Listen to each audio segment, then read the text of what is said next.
Good morning, everyone. I'm just hanging on to start because I noticed there's people still joining us.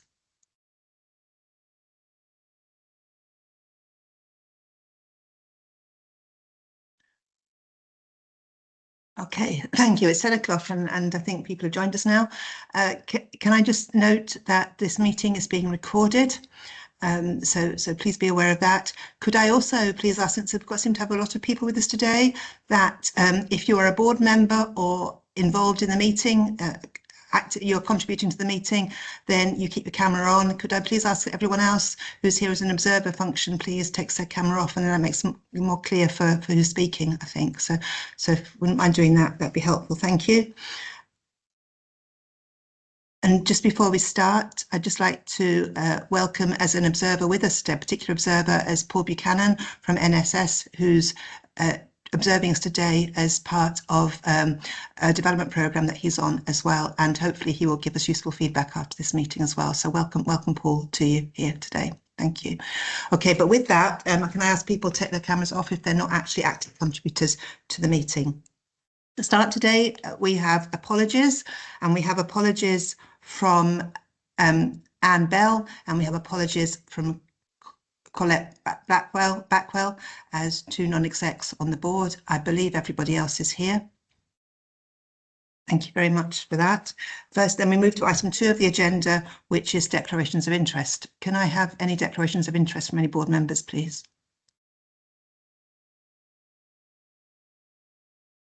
Okay, thank you. No declarations of interest. Thank you. Okay, moving on then, a proper welcome to you now. Good morning and welcome to everybody who's attending this meeting, either as a participant, as a board member, or as a guest to this August meeting of NHS Grampian's board. It's really good to see everyone's interest in our meeting. Among the updates we are receiving today are firstly the Chief Executive's report, which provides an update on our escalation to stage 4 on the Scottish Government's support and intervention framework.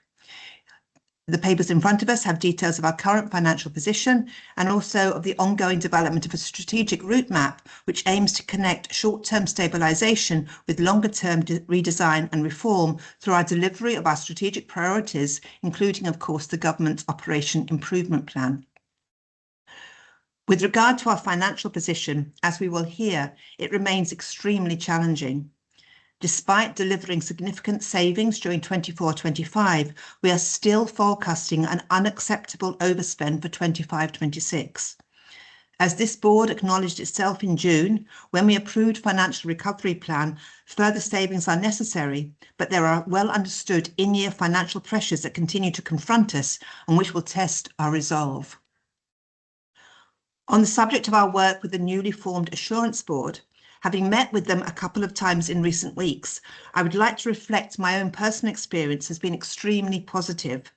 The developing relationship, whilst remaining, of course, one of oversight, is very positive, and it has created a constructive forum for us to explore opportunities and issues collaboratively. Now, before moving on to the substantive items of today's agenda, I would like to highlight some of the recent success stories that from across Grampian myself and my board colleagues have observed and we participated in as well. Firstly, the Grampian Research Conference. It was my privilege to speak at the 10th Grampian Research Conference hosted at P&J Live earlier this summer, which had a theme of breaking traditional disciplinary boundaries, a theme that's really important to us in all our work across the piece. This was a milestone event that brought together some of the most innovative and forward-thinking minds in healthcare and medical research.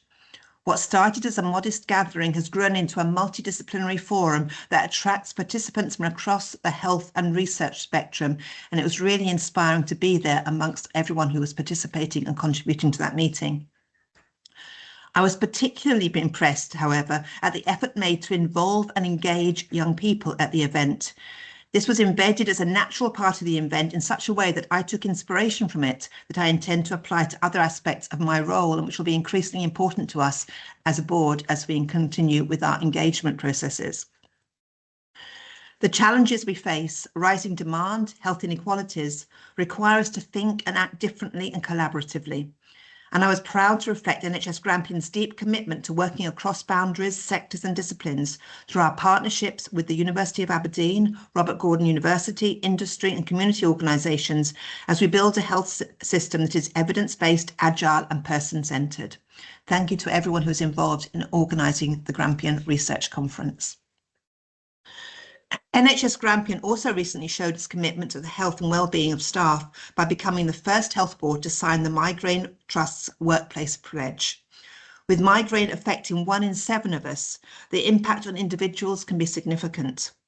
Our decision to sign the pledge follows a successful 2-year partnership with the Migraine Trust, during which we have worked to raise awareness among both the public and healthcare professionals about migraine and what we can do in practical terms to reduce and remove triggers.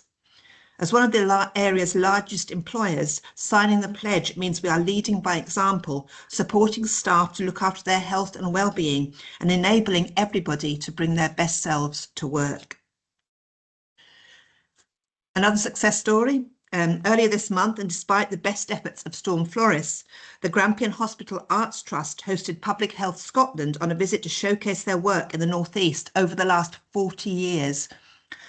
This visit was a huge success and illustrated why NHS Grampian works so closely with this independent award-winning charity to deliver a programme of arts for the well-being that enhances the experience of all of us who spend time in NHS Grampian, all of the patients and staff, and obviously everyone involved in the associated health and social care facilities as well.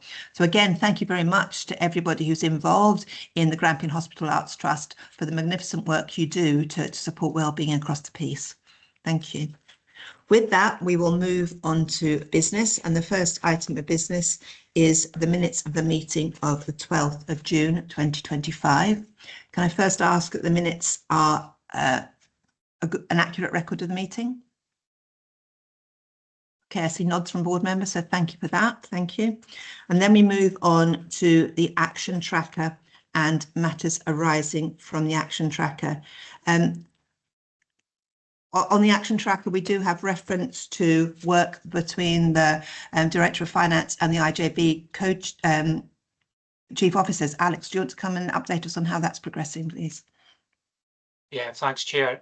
So over the last couple of months, I have been meeting with the Chief Finance Officers of the IJBs, the Section 95 officers of the Council, and obviously myself to kind of think about how we could more formalise some of the arrangements in relation to the information of the sharing of information. So we've developed a draft memorandum of understanding, and certainly as a finance professionals, we feel that this might be something that the organisations may well be willing to consider implementing, that would help to formalise some of that approach. So my next stage in that process is to now consult with the chief officers of the IGBs and then also the chief executives of the NHS Grampian and the councils in that space, and then look to formalise that agreement through the governance structures of the organisations. So we have made progress in that respect. We have got some financial information on the IGBs within the finance report today. There is a timing challenge in relation to bringing financial information to the board when it hasn't been to the IGB formally at that stage, but we are looking at how we can timetable that, and certainly we had discussions earlier this week and last week around about what that looks like. We'll also be looking at other opportunities to be able to share some of the IGB financial information with board members as well. So we have been progressing that one, Alison, and we'll continue. Thank you very much, Alex, for that. And obviously we'll have an opportunity to delve into this more detail in the later papers of this agenda as well. So thank you very much, Alex, for that update. We've also got reference in the action tracker to the ADP. Adam, do you want to give us an update on where we are with that? Yeah, thank you. Thanks very much, Chair, and good morning to everyone.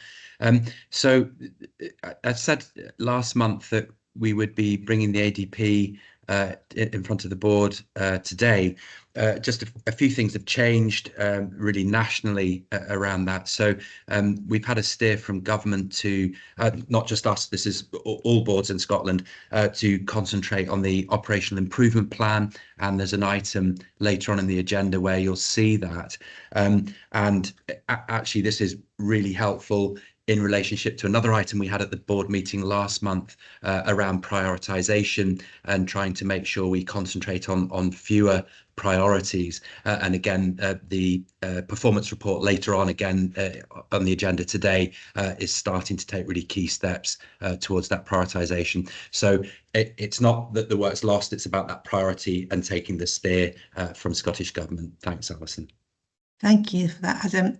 The other aspect of the action track I wanted to bring attention to was the note about Tier 3 safe and effective staffing, about a written response being received from the Moray Chief Officer. I believe everybody has now received that written response. Everyone's had that. Thank you. If you haven't, please let me know, and we can make sure you do get a copy of that written response. Anything else in the matters arising or action tracker that we need to bring up? No, everyone's happy with how we're progressing. Okay, thank you for that then. With that then, we move on to item 5, the Chief Executive's report. Adam, please. Thanks very much. Just a couple of things to bring to the board's attention today. The first one is about the Assurance Board, as Alison made reference in her introduction. So at the last meeting, I explained about the escalation and that initial action of getting some support from KPMG as an external diagnostic was going to get underway. So that's worked through, and we are in receipt of a draft, and it's really important to understand that we're in receipt of a draft report, which has been very helpful and allowed us to start to consider some of the things that KPMG were suggesting we should look at and start to think about. I think there's been some interest in the publication of that, and I'm really clear that Scottish Government will in due course set out arrangements for the publication of that. But again, just to remember, that's a report commissioned through Scottish Government, and they are making arrangements for that at the moment. So I'm very happy to take any questions on that. We've been trying to set out with colleagues over the last couple of weeks the sorts of things that we're looking at exploring to get this plan to improve our performance and also to get to financial stability over the coming period of time. So that was the first bit, was just a very brief update on the Assurance Board.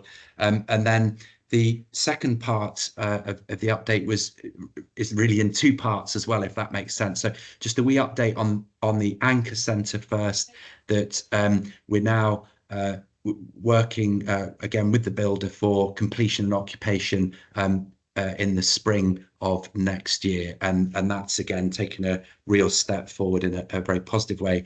And in terms of the Baird Family Hospital, we've got an agreed mechanism following all sorts of very expert advice from various different groups and professional groups that allow us to move forward to a completion strategy for that. And again, we will bring back to the board as soon as we can, once we've issued the instructions to the contractor, a timeline for the completion of that work.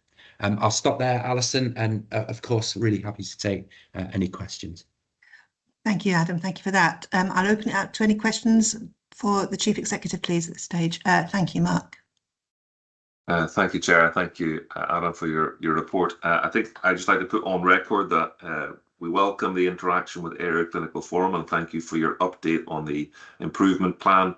I think we mentioned the last time at the board meeting that ACF would want to be actively involved in that, and I think that would have to like to put that on record that we have been involved and continue to work with you in collaboration with that as we move forward. So it's just a matter for the minute. Thank you. Thank you very much, Mark, that, and really appreciate the contribution that ACF is making and the involvement that you have with it as well. Really, it's really important that we are moving forward together on that. So thank you. Okay, any other comments or questions for Adam, please, at this stage? Stephen, thank you. Yeah, thank you, Chair. Yeah, Adam, just echoing your Mark's point, the same thing absolutely applies to Grampian NHS Partnership Forum, and I'm very well aware that the accredited representatives of the recognised trade union professional organisations, are willing and eager to engage with the development and particularly the delivery of the improvement plan. Thanks. Yeah, again, that's really pleasing to hear. Thank you very much for that, Stephen, as well. The work we're doing going forward in particular needs that Team Grampian approach. So really pleased to have everyone contributing to it, and really value the contributions of staff right across the organisation as well. It's really important that everyone is contributing and recognises that they're valued for their contribution as well. So thank you. Ian, please. Thanks, Alison. Not to put Adam on the spot, but I wondered, Adam, if you could share with us any examples of specifics of where the support from the Assurance Board is proving to be helpful. Whenever you start with not putting someone on the spot, that's what's going to happen. Adam, I'm sure you can respond. No, absolutely. Of course, Ian, thank you. And actually, it's nice to be able to share perhaps just one example to start with, has been around unscheduled care. And so one of the priorities we clearly identified as an organisation in our early meetings was the challenge we've got with unscheduled care. And so we're working through a process for NHS Grampian very clearly, and the Assurance Board have been able to link us up with other expertise, other examples of really good practice around the country, as well as some of the people that are on the Assurance Board are experts in their own right in that. So it's been really good to have that sort of consolidated sense of support and help for us to make progress in the unscheduled care area. And there'll be much more of that to follow. That's still, I guess, quite at the early stage, but we're in discussion with the Assurance Board to get some additional support for enacting some of those plans at the moment. Thank you, Adam. Ian, do you want to come back? If I may, thanks, Adam. That's helpful. Just in terms of the links that the Assurance Board enabled, were those opportunities not available to NHS Grampian before the creation of the Assurance Board, or had NHS Grampian sought to establish links and for whatever reason not been done? Sorry, I'm putting you on the spot again. I do apologise. Not at all. I think it's a bit of both, to be honest. So I think lots of our, if I just stick with the unscheduled care example, our teams had visited lots of other areas and got examples of good practice that other people were able to enact, and I think we were also put in touch with people that we hadn't been aware of before, or we perhaps hadn't visited. So I think it's a bit of a combination of that. And I guess so the Assurance Board members are all members of government, so I guess they just have a slightly broader view of things than we're able to have sitting within a single territorial board. But as you know, we are outward looking, and lots of teams had seen lots of examples, but it was just definitely a little bit more from that. And perhaps it's that real concentration that you get when you're working with a group. And I think Alison described it really well about that building relationship and the trust working both ways together. Yeah, thank you for that, Adam. Thank you, Ian, for that. Hugh, you'd indicated there as well. You happy with what Adam said? Or? Yes, it was exactly the same example that I was going to use here. So quite comfortable with what Adam said. Thank you. Brilliant. Thank you very much. Okay, I can't see any other comments for Adam or questions for Adam on the Chief Executive's report. So can I just say thank you to Adam for delivering that and answering the questions that were put there. Thank you very much. We'll move on then. Oh, sorry, we've got to agree to note it, but I think we have noted it by the comments we've had there. Thank you. And move on to item 6, the Operational Improvement Plan Performance Report.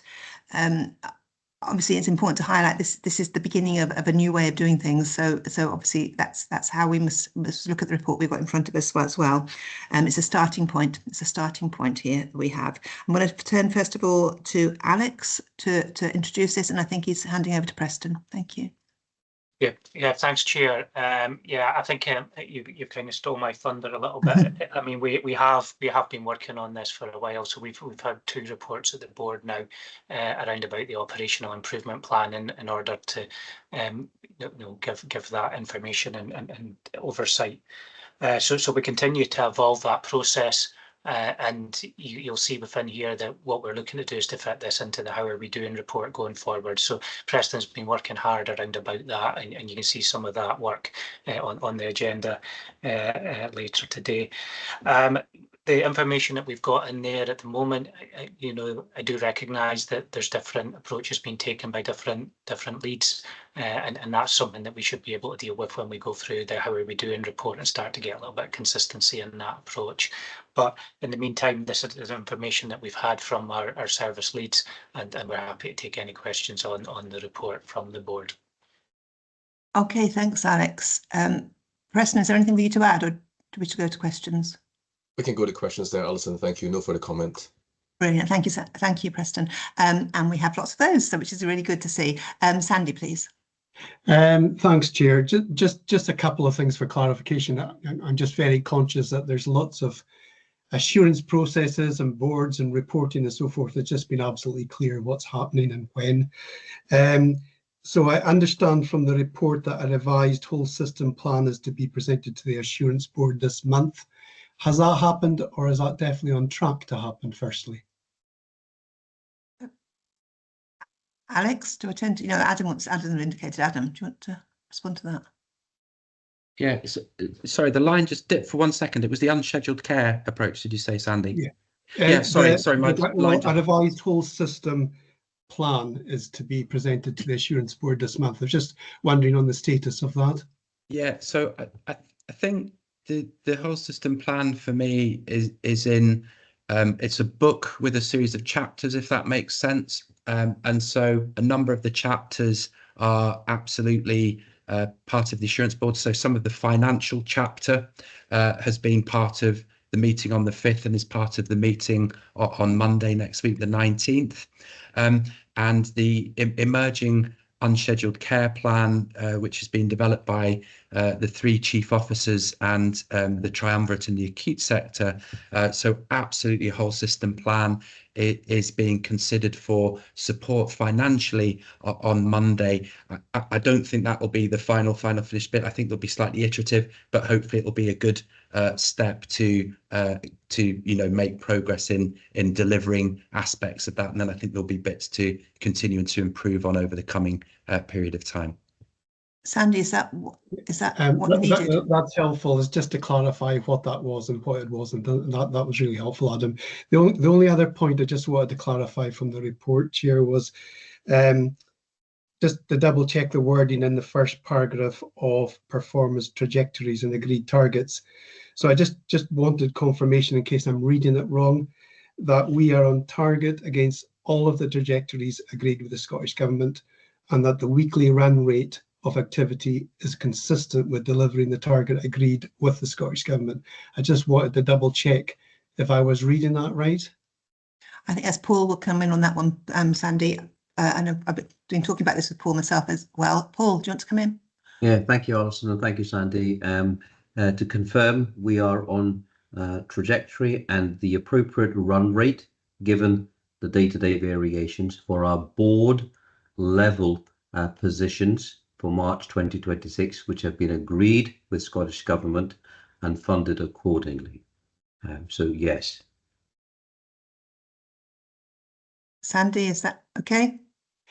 Yes, that's helpful. I mean, I think perhaps that Pafik would want to tease out a little bit more about the 60-day figure in relation to cancer and what seems to be a very optimistic trajectory, and if we're going to achieve it, given that we've only got 7 months to go. But we can discuss that in detail at Pafik. Yeah, and obviously in conjunction with the cancer plan that we had at the last board meeting as well, about the changes being made to help deliver that. I think that's important as well. But yes, I agree that can be brought up at Pafik as well. Thank you very much for that, Sandy. Hussein, please. Thank you very much, Chair, and good morning, colleagues. I have 3 questions, Chair, if I may. Just before I go into the questions, can I thank you for the report? And I appreciate that you mentioned a number of different approaches here, but I actually found the narrative quite helpful. It was nice to see in the team's own words what they're doing and how they feel progress is coming along. So credit where credit is due. The rationale for these questions, just by way of context, Chair, very quickly, is just to try and draw some alignment between our current position and the mitigations for that versus what we're seeing in the report here today. So just a couple of points, I suppose, to go back to basics, if I may. Quite early on in the report, it mentions that there's a 12 to 18 month timeline. That seems quite reasonable. But it also mentions that this aligns to the 25-26 Scottish Government budget. The time frame will obviously take us into the next budget setting. So I'm just wondering, in terms of planning and also confidence, if there was any narrative you wanted to put around that. Thank you, Hussein. Alex, do you want to comment about how the performance targets and the budget line up? Yeah, I would need to have another look at that one, Hussein, but my understanding is that the operational improvement plan, I think, was announced before the beginning of the financial year. So there will be some, you know, overlap in relation to there. But Preston, have you got a little bit more information in that space? Yeah, it was published in March from the Scottish Government publicly. So I think Scottish Government has been actively working with boards to try and ascertain what sort of timelines we are actually working towards a progression of some of these indicators and targets. But I think, you know, behind the scenes conversation is still taking place in terms of how actually they are providing that support to boards. So we have not heard anything further forward so far. Is that helpful, Hussein? It is. Thank you for that. I suppose tied along with that, and again, it's just to try and draw that alignment, because you've already made reference, Chair, to the position that we're in and the steps that we need to take. There's a lot of very impressive and very encouraging reporting in this report around tests of change. And again, I'm just wondering, you know, that's trying new things is good for the people that we support, and it's good that in some ways we're being a pioneer for some of this. I'm just wondering how that aligns with the escalation and the mitigation steps that we're needing to take. I know some of that is dedicated funding. Are you able to say roughly, is all of that dedicated funding, or is some of that coming from existing budgets? I think this relates to how we're prioritising what we need to do, and obviously that comes forward, isn't it? How we reduce the number of things we are prioritising, and I think this is related to that. But Alex, I'll come back to you on this as well, please. Yeah, I think it's a bit of both in that one, Hussein. So certainly there has been additional funding that's come around about the planned care, and as Adam said earlier on, there's additional funding or a plan that's been around about unscheduled care. So there, but some of the other things within there we will be doing within our current resources to try and, you know, make sure we're as efficient as we possibly can be to drive out as much performance improvement as we can within that space. So I think it's probably the answer to that is probably both. You know, we continue to work on that and look for other funding opportunities to help improve performance wherever we can.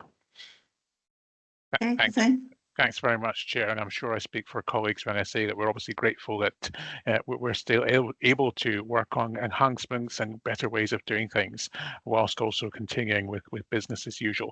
My last question is very, very specific to one part of the report. There's mention around improved scheduling of theatres, and it mentions 2 services. I'm just wondering, are you able to say what those services are? Thank you. Is this for Paul again, please, as well? Paul, thank you for indicating. Yeah, so at the moment, the services are general surgery and there's ENT being considered. And they're simply chosen because they are big services with large groups of patient waiting and services that we can use to really test the theatre scheduling, because one of the key things for the theatre scheduling, when it's coupled with another sort of digital platform such as preoperative assessment, is utilizing sudden capacity on the day that becomes available due to something else happening. So these are the 2 services, and the work so far, and this is one of those ones for Scotland projects that'll be put through, is due to sort of really get going towards October of this year, and again highlights one of the many challenges with digitalizing many aspects of healthcare in that you need to be really ready for that innovation. And everybody is at different stages of readiness. So we've had to create systems and platforms to accommodate that sort of technology before we could actually use the technology. Yeah, thanks. Okay, thank you. Hussein, you content? I am, Chair, and just to say thank you to all the teams for all of the hard work that they're doing. It's really appreciated. Right, I'll just reiterate that as well, Hussein. Thanks for that. Appreciate that. Kathleen, please. Yeah, thank you, Chair. And yeah, I would also echo, and it was a really nice report to read. The layout for me was really interesting, but there's two bits I'm probably being quite specific on as well. I'd like to pick up on, and it's the hospital at home plan. There's the agreement to increase extra beds, and it's really just to get assurance that that's going to be across the whole of Grampian, and that there are areas definitely in Murray where there is severe lack of beds. And the other question really is a few times through the report it does mention that IGB are going to pick up some of the load, if you like, to reduce the acute capacity on the NHS. And I really just want to have assurance that do the IGBs have that resource and capacity to do this, bearing in mind they are also under significant pressures. So really just some assurance around those two, please. Thank you. And also we talked already about how Director of Finance is working with the chief officers to think about budget going forward as well, and finance going forward as well. So that's part of the theme. But Fiona Mitchell-Hill, I think I want to bring you in at the or Fiona had indicated now. Judith. Yeah. I was happy to come in. All right, Fiona, you come in first then, please. Yeah, sorry. Thank you. So thank you, Kathleen, for your question. And absolutely, hospital at home. So as the unscheduled care bid that we've been discussing earlier, it was raised earlier, that's one of the things that we're looking at. So we've obviously got a hospital home service in Aberdeen City, and there's definite benefits to the people that we care for. So we've been having ongoing conversations with myself, Lee Jolly in Aberdeenshire, and Judith and Geraldine from the acute sector about what that could look like going forward and how we could potentially have a Grampian-wide. So if we get some additional funding from the government, that's certainly a part of our plan going forward to expand hospital home services across the region. But we just need to be really thoughtful how that is, because I appreciate in the city it's much easier for us to do that without the geographical spread that the other two partnerships have. But yes, something that we're absolutely considering and working together on. And you mentioned about the funding, and so I think we are absolutely, again, the unscheduled care plan is giving us an opportunity to think about that, and there's definitely a very keen ask about that, shifting the balance of care to community services. So we are working on that plans, and also there is obviously the opportunity for us to transform and be innovative about services that we've currently done that we can do that can release capacity and resources to shift that balance of care that I've spoken about. But I know Judith also wants to come in. Thank you. Thank you, Fiona. Yeah, Judith, please, to add. Yeah, thank you. And Fiona's come in on all the points I was going to make. I was just also going to add, Kathleen, that hopefully it's clear in the paper that the hospital at home use of the term beds obviously refers to the equivalent in the community rather than physically in any of our community settings. So it is genuinely about how do we count people who are at home, and that is a bed rather than any new beds there. And I was also going to point out that one of the deep dives that we've done through the strategic route map work is certainly around hospital at home. So something there for us as a whole system, because I certainly believe that if we're going to be delivering a hospital at home, that's not just an IGB health and social care partnership approach. That genuinely is a whole system approach about how we shift what is, after all, an element of acute care into the community. So it requires support from our colleagues working in acute and working alongside us to make those models safe and sustainable. Thank you. Thank you. Both the question and the answers really have emphasised there the importance of collaboration, the importance of community and working together, and also the importance of thinking about how we use the money that's available as well for the best outcomes as well. So thanks for the question and for the answers. Kathleen, are you content with that? Yes, no, thank you for that. Thank you. Thanks, Kathleen. Richie, please. Yeah, thanks, Alison. And again, thanks for the paper. Also welcome the direction of travel and the work that's been done on the paper. I've got three specific questions. First one's on page 29 of the pack around the backlog in diagnostics. the performance is some way off target, and there is some indication about how that might be addressed. I guess I just wondered how confident are we that that the target will be reached by March? So it'd be helpful for comment on that firstly. Thank you. Thank you. Paul, do you want to come in on that one, please? Yeah, so thank you very much, Richard, for the question. In terms of confidence, we are, I am confident, the team is confident. That confidence isn't found on just an opinion. It's found on the fact that the reason we're a little bit behind our trajectory is simply because of the time taken, firstly, for the funding to come through, and secondly, for the recruitment and processing and onboarding of individuals. So that's particularly true for ultrasound. The operational teams are very well versed at increasing the diagnostic capacity and getting it running when able. As an example, replacement of the CT scanner and ED without any disruption to flow. So they know how to do it. Likewise, the MRI scanner.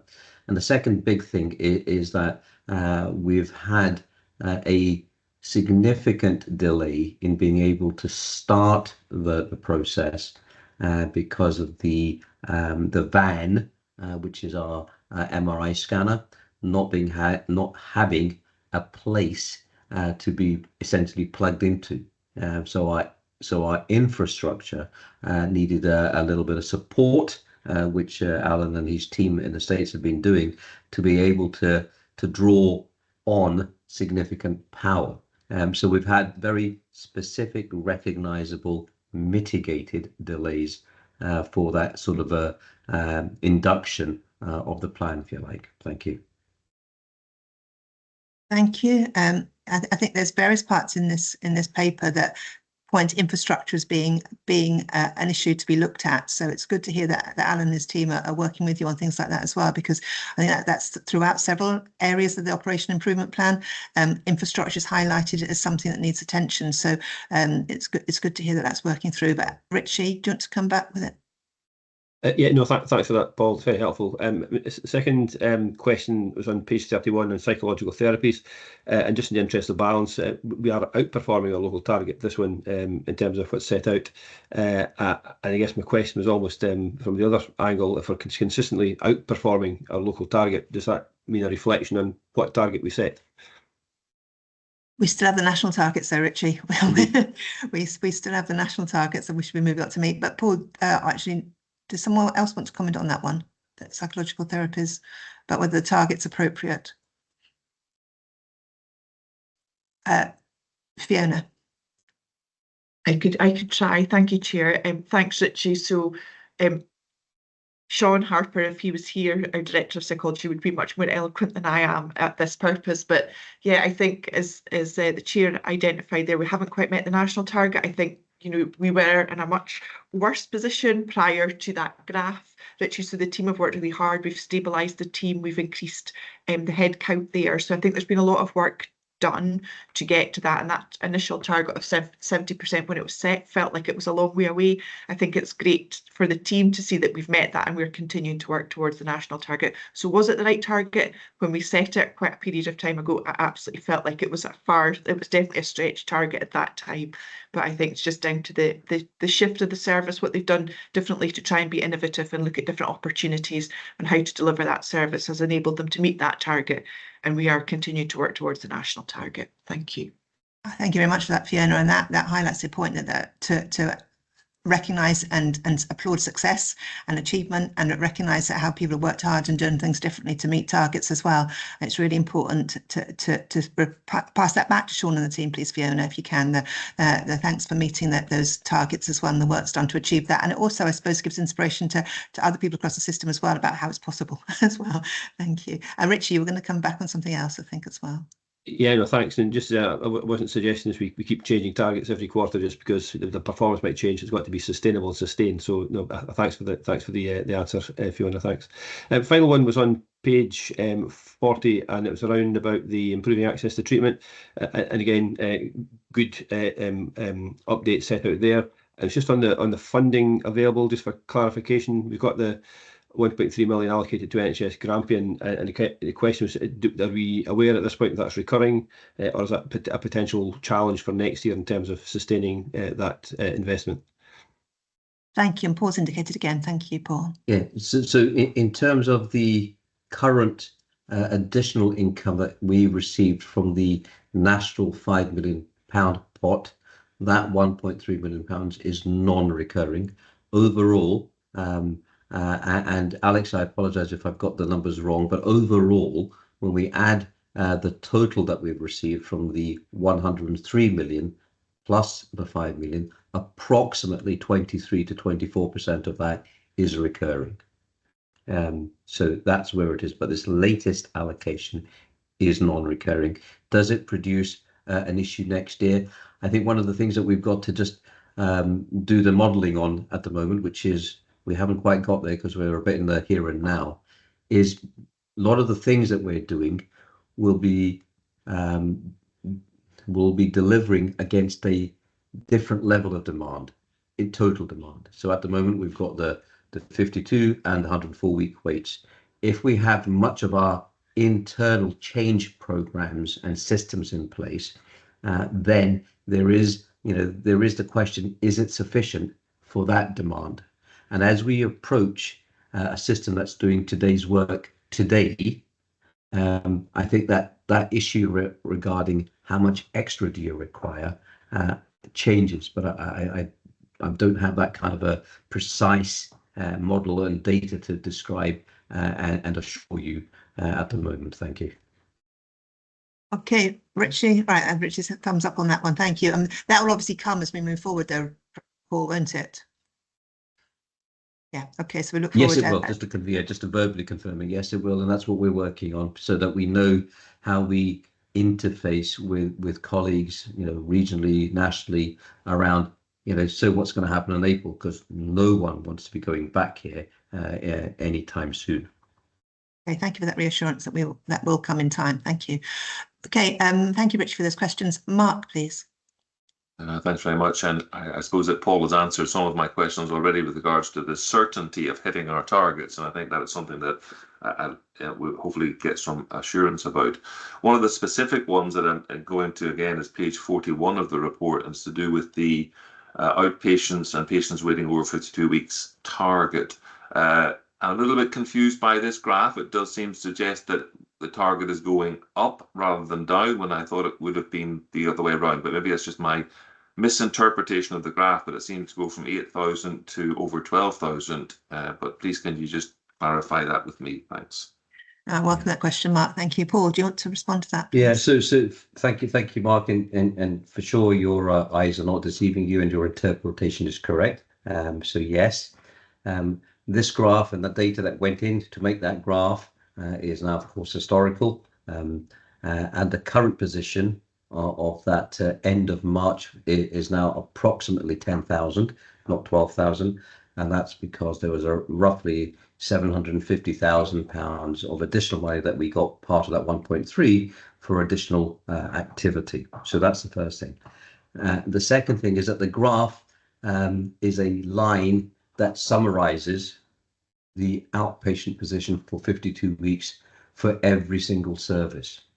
And if we were to produce a graph that was a bit more chaotic, let's say, with dozens of lines on it, you would see the variation underneath that line by different services. And I think the way that I would suggest to interpret that line, not to dismiss the trajectory, but the way to interpret that line is that we've got about 3 services: general surgery, orthopedics and urology, which have the biggest individual backlogs, which very heavily weigh that summary line. So if we were to take that out, we would have a very different profile. And in terms of assurance, so what are we doing about it? There's a significant amount of ongoing work that we're doing now to present to government next Tuesday, in fact, around what more we can do with what we've done in terms of utilizing capacity that's available in our system, both at a local level and The really exciting thing is that there's a sort of an emerging proposal to really call upon clinicians who are able to see patients from across the mainland and island health boards at a more regional level. Because one of the things is that when you add additionality into the system, more often than not, people considering staff governance standards, you tend to rely on the same individuals doing the additionality. And that becomes complex. And so one of the things that we're doing is we're devising this thing, and I think something was presented to the Chief Officers North of Scotland meeting yesterday, and it will be progressed with the CFSD team to get a much larger team to do this work going forwards. And there are independent sector contracts that haven't quite kicked in. Ophthalmology and dermatology are two big examples. So thanks. Yeah, thank you, Paul. I mean, it's good to hear there's plans for adjusting this, but I think we'll need to see at committee that the plans are resulting in change as well. So hopefully that will come through at the next committee. But Mark, I want to bring you back in. See, I just want to come back in. I suppose this is maybe semantics, but just the target is a strange word for me. Okay, strange word about hitting a target of hitting 12,000 when it really shouldn't be a target, should it? That's just maybe my interpretation of things, but that's just maybe semantics more than anything else. And yeah, regional working, Paul, all for that. And any way that ACF or even personally I can help with that, I would love to get involved in that kind of work, because we do that with Tayside already, and I can see real opportunities for that to try and hit those targets or reduce those targets, whatever way you want to look at it. So thanks very much for your reassurance on that. Thank you. Thank you, Mark. Derek, please. Thanks, Alison. Interesting that we're talking about unscheduled care plan when we've had, if my memory serves right, we've had a few goes at improving unscheduled care. So the question really comes in two parts. We've had these previous attempts, so what's different this time? What can we do that we haven't thought about before? And the second part of the question is this going to take into account ambulance waiting times so that they come down as well? Is that part of the unscheduled care plan? Thanks. Thank you. Adam, can I turn to you on this, please? Yeah, thanks very much, Alison, and thanks. Maybe I could start off, and lots of people around the table will be able to contribute to this really, really well.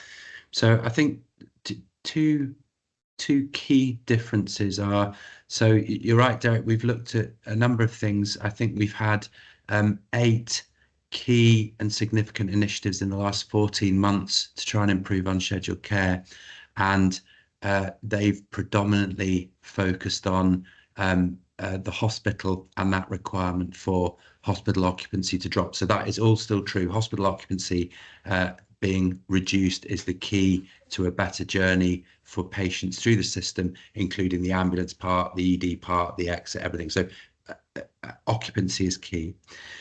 The different thing this time is that Fiona, Lee and Judith have developed with their teams alongside the triumvirate and the acute things that both reduce the likelihood of people escalating to come into the hospital, as well as things that support people to leave hospital. And a bit of the plan is still focused on making the hospital work a bit better. So it's that whole system working across it. So that's part of the change. And the second part is that there is some resource to support that. So, and it's not just the resource at all. There needs to be improvements and changes in the approach, and there is also some additional capacity as a consequence of some resource. So I think those are the two bits. But I don't know, Chair, if maybe Fiona or Judith or Paul or anyone else, or Hugh could come in. Hugh's indicated first, so I'll bring Hugh in first, and then anyone else who wants to contribute, please can you indicate that you'd want to do so. Hugh, please. Thank you, Chair. So building on what Adam has said, and particularly in terms of perhaps what's a little different this time. So there is that focus on both the upstream and downstream from the hospital parts of the pathway, which I think is an evolution of what has gone before. It's not radically new, but there's definitely more focus, particularly on the downstream.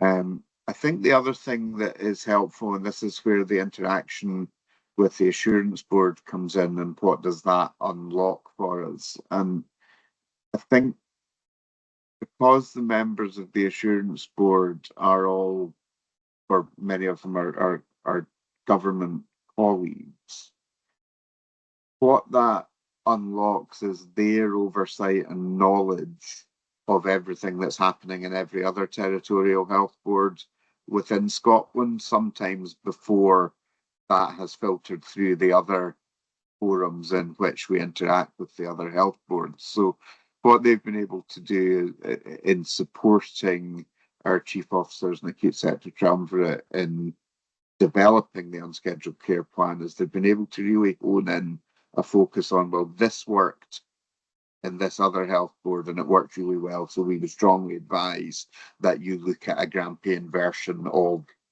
whatever that thing is, and then this other thing has worked in a different health board, so we would advise, etc., etc. So it's a more informed development of the plan, informed by data on what has worked in other settings.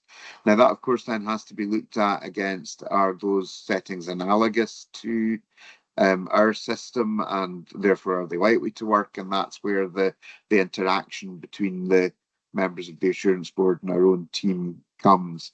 I suppose just to provide assurance as well, is that some of those areas that have been highlighted to us are areas that our teams were already curious about and were already in the process of reaching out to partner health boards to try and seek understanding. But it's definitely unlocked that process happening quicker, would be my reflection. So I think that's partly what's different. Thank you very much for that, Hugh. And I've got Judith and Fiona both, and Paul as well. So Judith, please. Yes, thank you. I think a lot of this builds on the work that we've already done. So it's not necessarily that this is, completely starting from a blank sheet of paper. It's a further iteration, isn't it? And I think as a system, we probably have a very good idea of where we would go next if we had the resources, if we were enabled to do that. So it is building on things that we know already work in our system and that kind of understanding of it. I would definitely endorse what Hugh was saying though about that, awareness in other parts of the system. And I think one of the things that's really helped us too has been our engagement as a system in the Discharge Without Delay programme. Obviously an awful lot of foundational work through that and understanding our system, the analysis of that, how we work, how we operate, has been really helpful. And in that piece of work, we do that as part of a cohort with other board areas as well. So, we've been able to learn from those too. So I think that's all been incredibly helpful, as well as our approach, which is genuinely looking at the whole spectrum of people's experience in our system, not just the back door and the problem with delays, not just the front door and the problem with ambulance stacking, but genuinely how do we support the increase in demand that we're seeing by having our resources in the right place across our system. Thanks, Judith. And Fiona, please. Thank you. I'm not sure I have an awful lot to add from what Hugh and Judith said, but completely agree with my colleagues. I guess it is about that other opportunities though. What is best for the individuals is what we're thinking about. And I think we know that opportunity, and we've seen that from Hospital Home, bringing up the point Kathleen raised earlier, that actually people benefit and prefer to be in their own home. So I think we're absolutely committed to making sure that we do that and putting all our effort to try and prevent that front door as well as make sure we're getting people out the back door as well. Thanks. Thanks very much for that. Thank you. Derek, are you content with those responses? Do you want to come back? Yeah, I hope that question didn't sound too negative, because it wasn't meant to be. It was meant to tease out what we're actually going to do. What we didn't get down to was, are the ambulance stacking times part of this new plan? Are we hoping to see a reduction in ambulance stacking? Thanks, Derek, for honing on that. Hugh, please. Yeah, I'm happy to comment on that. Sorry, Derek, I should have covered that in my initial answer. So very much yes, and in fact, I would say that they're one of the primary focuses of it as a very visible and measurable proxy for poor patient experience through the whole journey. So they're integral to it, and not only in terms of focus of the discussions, but actually in the developing plan with the trajectories that are projected within that, then those measures are, things like average turnaround time, for example, those measures are part of the projections in that plan for what is anticipated to change. So a very clear and very unequivocal yes to that part of your question. Thanks. Thank you, Hugh. And Paul, do you want to come in as well, please? Yeah, just to add a little bit more specific actions, Derek. I mean, the plan is phased, and in that first phase through to sort of October, much of the emphasis that's been agreed is around the front door, the frailty at the front door, the frailty pathway expansion, the improvement of the discharge profile, and the introduction of areas within the front door footfall for observation, and definitely a large focus on further improving the flow navigation system. So those sort of 4 or 5 key actions in that first phase of the unscheduled care plan very much allow you to process faster, and which will allow you to return the assets back into the community, which is what these time targets are all about, really, aren't they? Thank you. Thank you, Paul, for that. Derek, you content with these answers? Yeah, I'm quite happy with that. Thank you. Thanks very much. Yeah, thanks, Derek. I think it was really good to hear the emphasis on patients coming through that as well in the answers given, but also the emphasis on collaboration and working with partners as well. I think they're all things that are really important as we move forward with this as well. So it will come back to us at committee, and we'll be able to scrutinise this further through as it develops through committee as well. So thank you. John, please. Yeah, thank you very much, Chair. And as with others, thanks for the report, and realise it's a work in progress. This aspect has been touched on, but I do think it really needs to be highlighted quite strongly, and that is the sustainability of performance. And so there's, in the data that I'm seeing here, I can see the application of capacity, I can see the proportions of patients.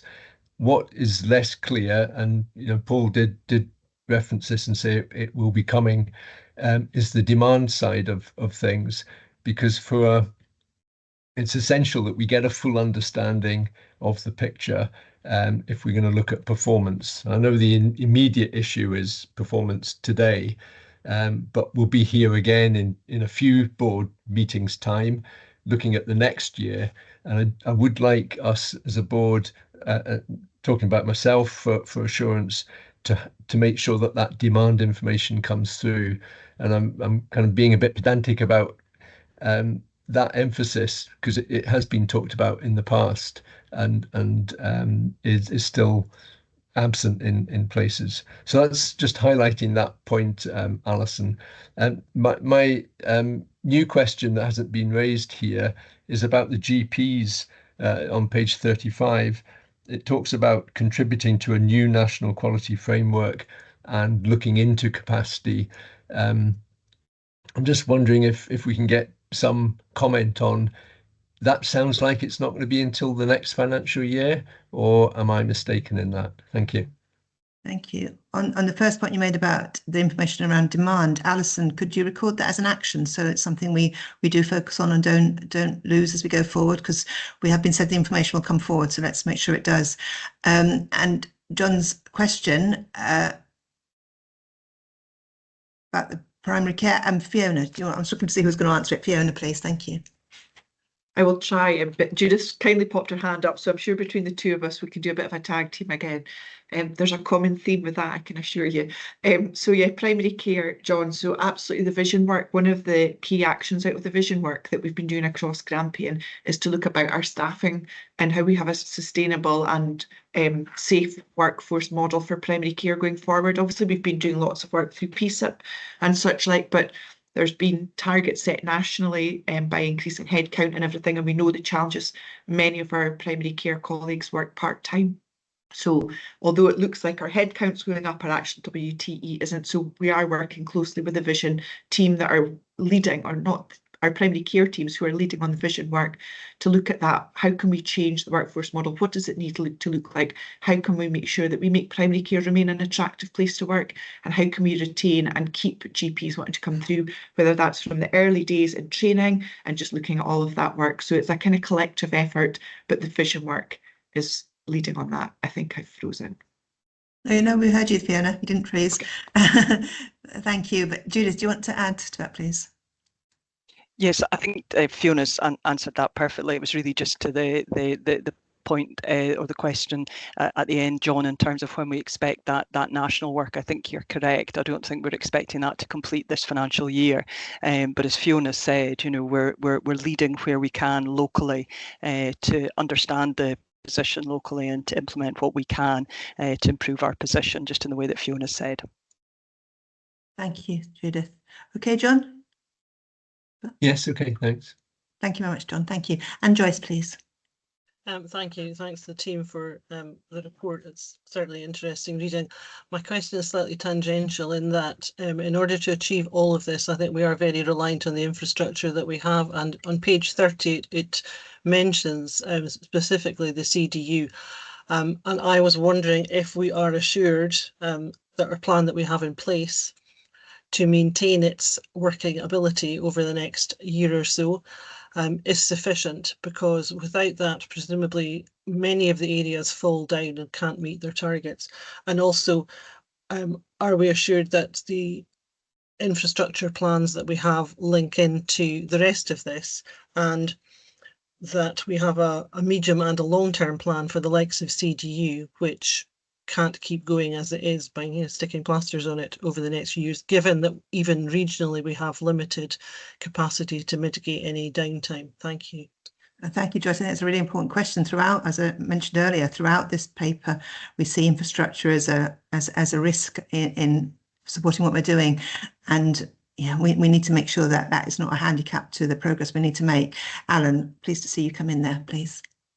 Yeah, and thanks for the question, Joyce. And just as an answer to it, so on the first part in regards to the CDU, we all know how vulnerable it is. It's been highlighted a number of times in every plan to every committee that we go to, as well as nationally. So we have got a plan to try and keep it going as best to the best of knowledge that we can do. However, the constraints of the building itself is problematic to us. The issue that we've had recently is that we've got funding available to do upgrade works. However, due to a lack of capacity elsewhere in Scotland and the fact that the unit will be down for 8 weeks, we've unfortunately not been able to get a time in the diary for to be able to do that, which again pops up the risk, poses a risk that, of failure. However, what we've tried to do is mitigate as much as we can. So we've got the Wood End unit up, so our capacity has increased quite a bit with that, but it would never cover the main unit going down. We're working with Paul and his team to try and get a timeline that we would get capacity, but it won't be, we would hope to do it in October, but that's not going to happen now, so we'll be talking about some point next year.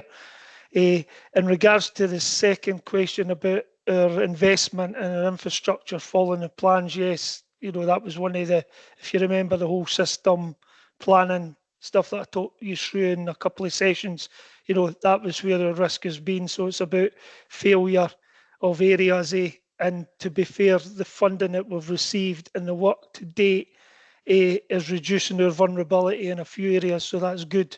But as you're well aware, when you're sitting with, over £100 million in high risk backlog maintenance, and we only received, I think it was something like 9 million to deal with that, there will always be challenges.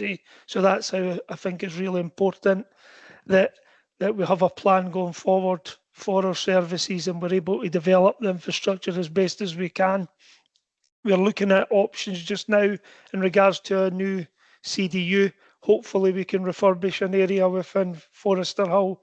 That would be my priority, and I think we'd get the funding attached to it.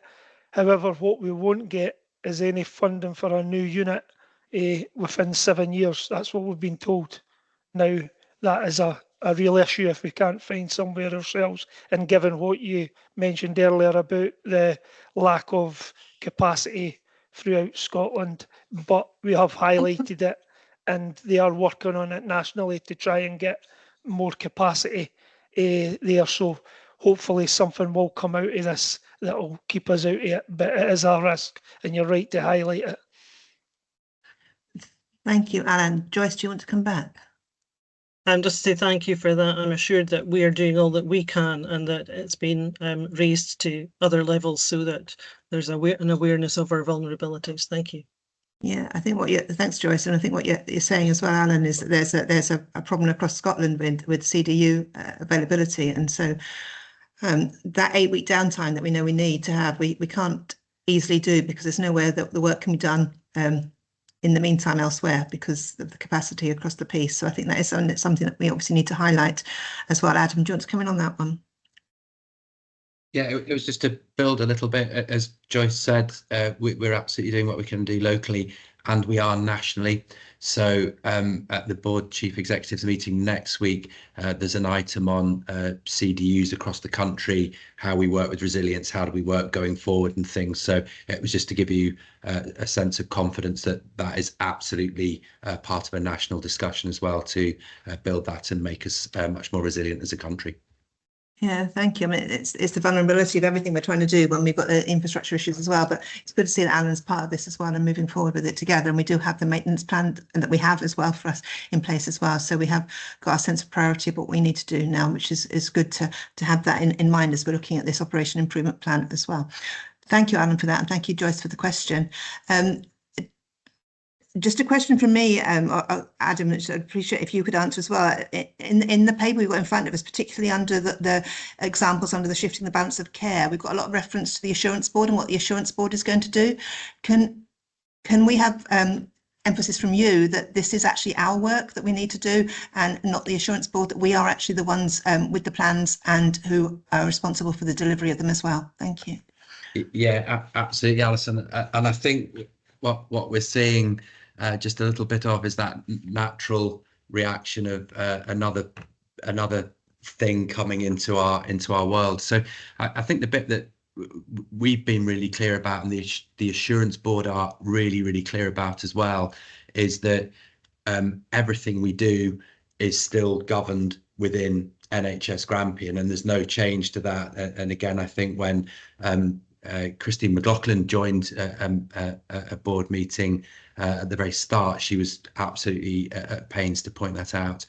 So that's absolutely how the Assurance Board are working. So just to be really clear, the Assurance Board are there to give assurance to the government that NHS Grampian is on a pathway to better performance, financial stability, all the things we've been talking about today. And alongside that assurance into government is clearly the supportive approach that we've spoken about a number of times today. So they've absolutely got that double role of giving assurance into government and supporting us to enable us to move forward to improve our performance and to get to financial stability. Really key. We keep remembering all of the governance sits within NHS Grampian absolutely as per normal.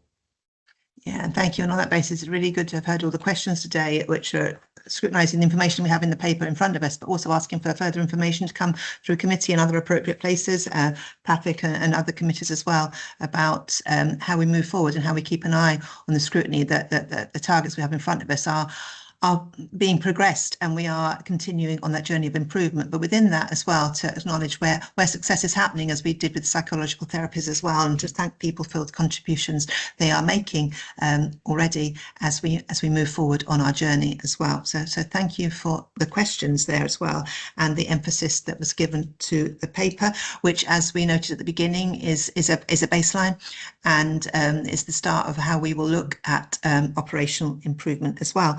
And so that turns, I think, to the recommendations. We're asked to formally note this update as a baseline for ongoing monitoring of progress against delivery of the operational improvement plan priorities, and to endorse the prioritization and delivery of the OIP priorities by NHS Grampian, and how that they will be included in the revised How Are We Doing report for the remainder of 2025-6 as a strengthened reporting framework to enhance future assurance. Can we agree those two recommendations, please? Agreed. Okay, thank you. And obviously then on that basis, we will be returning to this on a regular basis to ensure the scrutiny is there. Thank you. Okay, we move then to item 7, the financial position update. Just before I turn to Alex to introduce this paper though, can I introduce a couple, well, first of all, Phil Tideman, who is with us. He is the Interim Director of Improvement, who's joining us to work with us on issues like the finance and the Operation Improvement Plan and other areas as well. So welcome, Phil, to this meeting, and thank you for joining us. And I believe you're contributing to this paper as well, so thank you for that.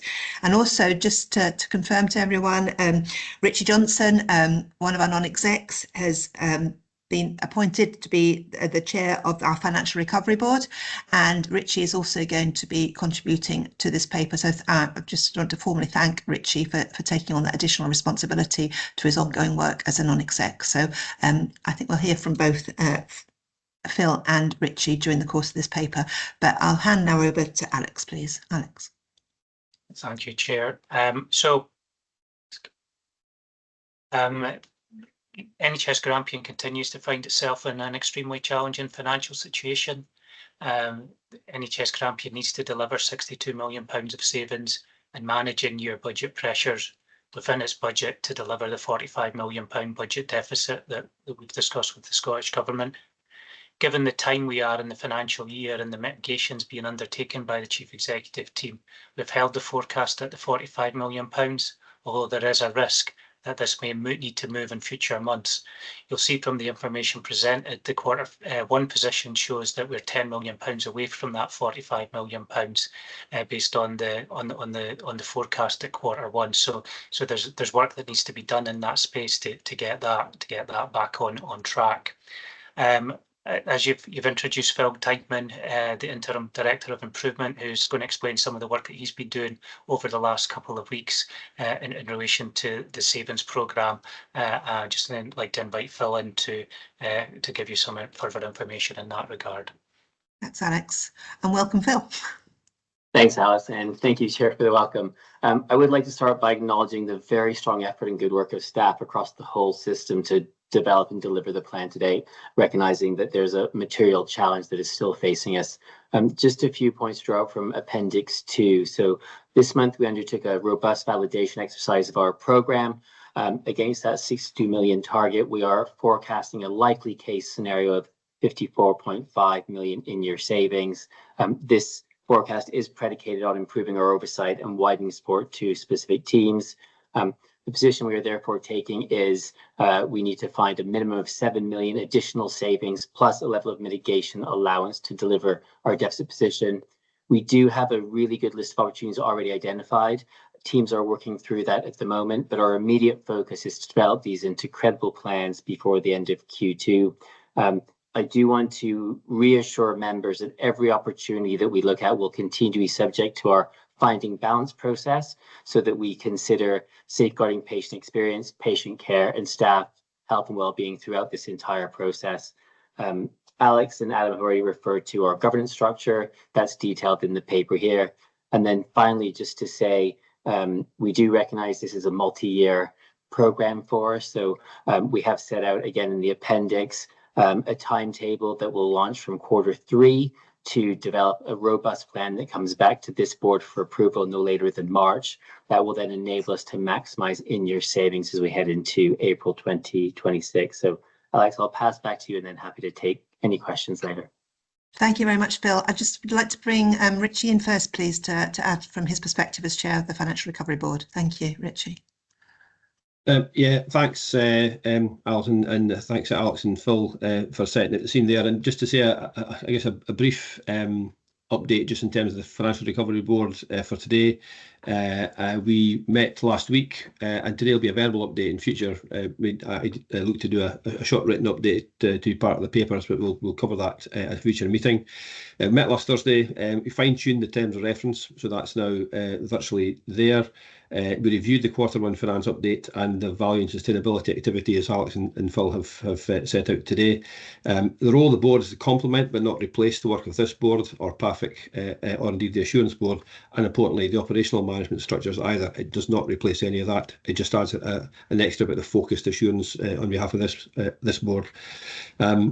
We will plan to meet monthly, and we're going to look at when and how best to schedule that. Because really conscious there's a very busy diary, and we want to be efficient in terms of how we get the papers produced, try and maximise the benefit there. So Alex and colleagues will be looking to get that set up for the coming year. So we will meet a bit more regularly than this board does. So hence that helpful, I guess, interim focus on assurance is helpful. And as I say, we'll plan to update this board in a short written format when it meets at each time. Just very briefly, in terms of three perhaps initial outcomes from the meeting last week, we did receive assurance that the financial mitigations that have been sought are across the whole system, not just in areas that are under financial pressure. And secondly, we did discuss how information, financial and performance-wise, was being provided to service leads, system managers, and we did receive assurance that good quality Timaeus financial information and performance data is available and pitched at the right levels for managers and service leads, which again was helpful for us I think to hear, just in terms of that kind of provision of good data. And in turn, a kind of final point for me just now is that gave us confidence that supports the effective involvement of all teams and service leads in terms of managing the financial challenge and performance challenge we've got. It's not just about the finance team, and that's not for a second to suggest that's not happening just now, but certainly gave me confidence that there's a good foundation in terms of how that engagement can take place that's there in terms of, I guess, use of data and information. So that was our first, I guess, meeting of substance, Alison, for just now. But again, happy to update in due course at future meetings. Thanks. Brilliant. Thanks for that, Rich. I really appreciate the work you're doing there as well, and the work that Phil, Alex and the team is doing as well. Alex, you just indicated there. Do you want to come in again?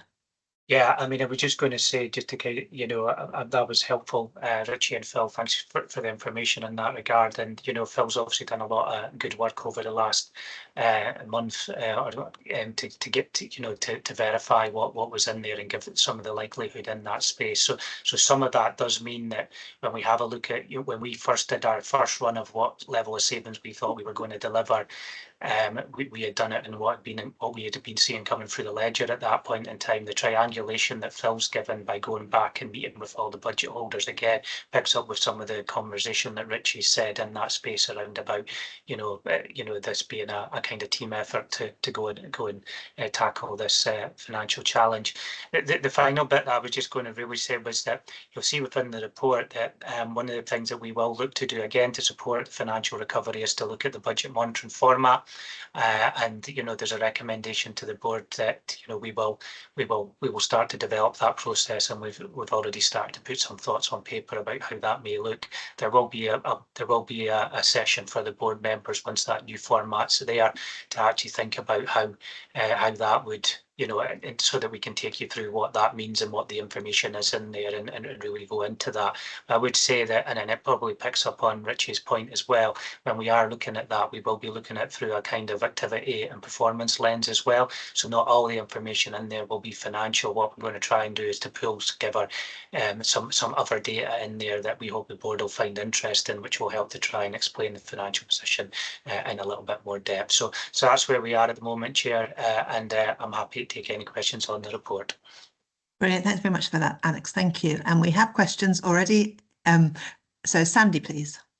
Thanks, Chair, and thanks to Alex, Phil and Richie. And just to emphasise Richie's point there that the budget pressures is everyone's responsibility, not just finance colleagues. And it's trying to get a sense of how the whole system across NHS is trying to respond to that.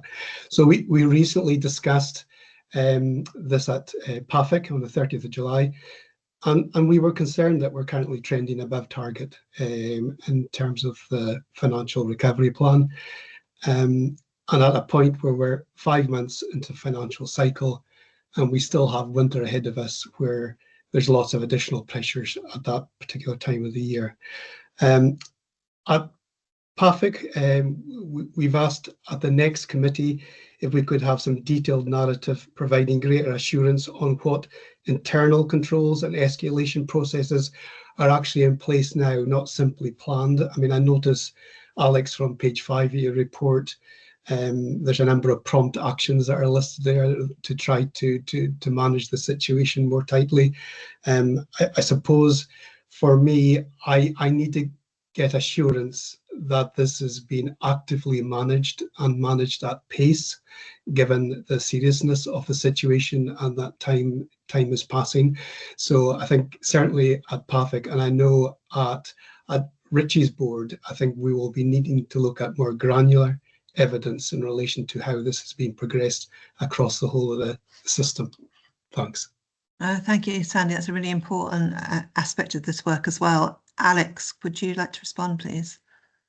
Yeah, I mean, I think in relation to the mitigations, we've started, that work already. So a lot of that work's in place and working its way through. So, but just, on Tuesday of last week, we discussed 3 budgets that look to have a deteriorating financial position, and we had a really in-depth discussion at the chief executive team around about what we could do to try and mitigate that and understand the reasons for that deterioration. So, we're starting that process and moving it forward.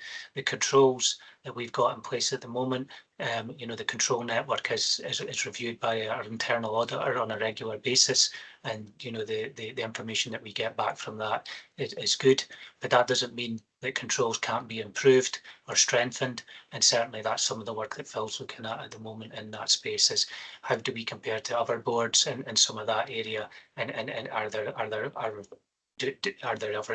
things that we need to think about in that regard? So I think we are working from a strong position in relation to our control framework, but with regard to everything, just like the budget monitoring process or the budget monitoring report, we can always make improvements, and we're seeking to do that wherever we can. Thank you. Sandy, I'll return to you. Is that reassurance where we are at the moment? I mean, I think that's really helpful, and I suppose it will just be in terms of what would be expected of us when it comes to governance. Governance is just seeking assurance on the detail of that, and that it's been done quickly enough. Will be a recurring theme, I think, in the various committees. Yeah, I would agree with you on that as well. And the governance structure that's set out in this report as well, with the bodies put in, like the Financial Recovery Board, will obviously play a huge part within that as well.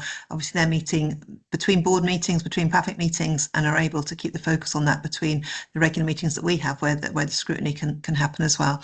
So I see Richie nodding to that as well. So obviously, hopefully this framework that we've now got in the governance will enable that control to continue to be on that improvement journey as well. So thank you.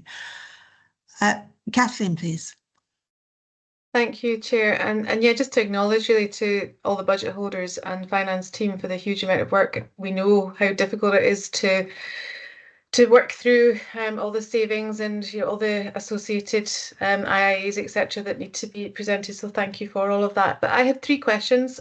You'll be pleased to know that 2 of them have actually already been addressed. Like Sandy, I was really wanting to be assured about the pace, so I don't need to go over that one again. And the other question I had that's already been answered actually to the previous paper was about the infrastructure programme, and if there was elements of that were likely to be holding up efficiency delivery. But I think that was really addressed under Joyce's question on the last paper. So my third question, which hasn't been addressed yet, it mentions under the areas where the largest overspends are about unachieved historical efficiency savings. And I'm really just keen to know that, are these being re-looked at? Can these be done at pace, as well as obviously the identified new savings that we're going through? So it's just to make sure that there's assurance that we're re-looking at all options as far as savings going forward. Thank you, Kathleen. Alex, please. Yeah, certainly, for some time there's been savings within that have been put through some of the budgets that haven't had a savings plan around about them. A lot of that happened during COVID, when the services were busy focusing on the delivery of services, and therefore we need to go back around about that. So one of the things we are doing in that space is we've started that process of zero base in our budgets. So we know there's, we zero base our medical budget every year. We zero base our drugs budget every year. We're also looking at zero base. We're also in the process now of zero base in our nursing budget, and we started to do some work within that non-pay space. Within the non-pay space will be that unachieved efficiency target. So we are picking that up through there in that space. Once we go through that process, the intention is to give budget holders budgets that they can, they can see a line of sight to deliver in, and we need to do that in a planned and methodical manner to get there, because otherwise, what will happen is then all the risk will sit within the central side of things, and there. So that's why we're taking the approach that we've outlined there. But we certainly are looking at those savings. Yeah, thank you. Okay, Catherine. Thank you. Yeah, thank you. Thank you, Dennis, please. Thank you, Chair, and again, my thanks to the team for this, and especially Richie, I think, in some respects, because he was using terminology that I really welcome when he's delivering things. He's got confidence moving forward, which I certainly welcome. But I suppose I'm seeking some degree of assurance here when we're looking at the savings across the piece. If we take one group, and I'll specifically use, say, clinicians, their focus is generally providing the best outcome for patients and ensuring the best outcome for patients, and maybe not specifically looking at their budgets and as being budget holders. What support are we offering our clinicians to try and sort of square that circle? So again, getting the best outcome for our patients, but also to be very aware of that budget element of getting the sort of best buck for your pound sort of thing. And it's a very difficult one because of the complexities. But I'm just hoping that someone will be able to say, yeah, we are providing the most appropriate support for clinicians to try and move this forward. Thank you.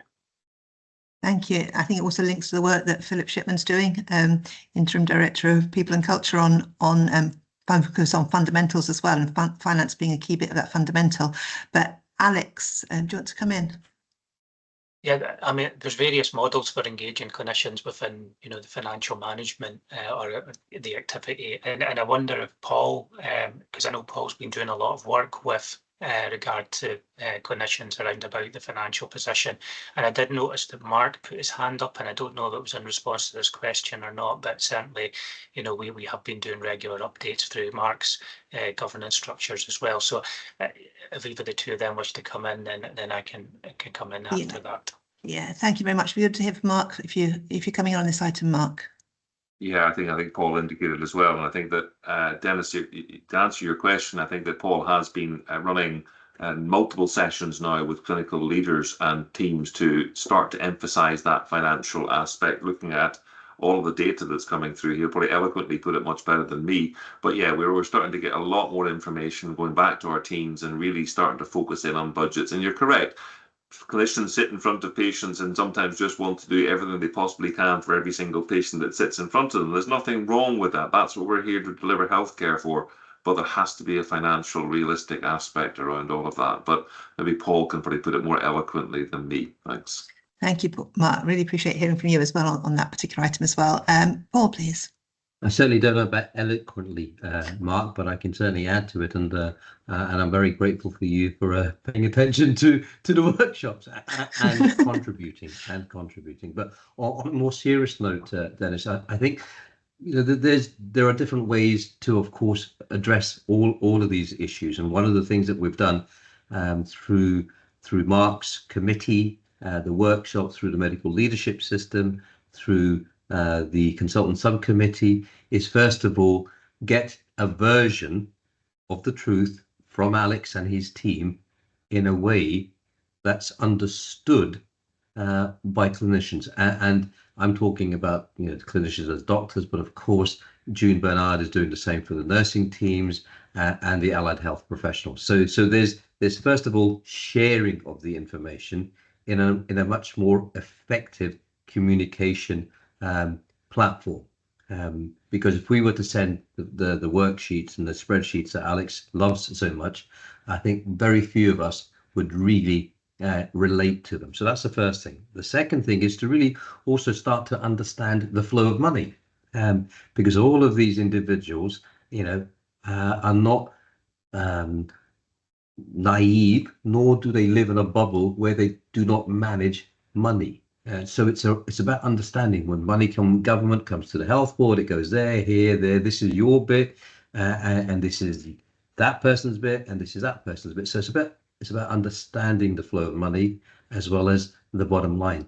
And then it's where do we start from? Because if we start from the point around taking the approach, we're going to remove things from patient-facing actions, that of course immediately produces challenges. But the way that we've adopted things is, where is the waste, right? So where is the waste in your team, in your service, in your department, in your unit, and in your division or portfolio?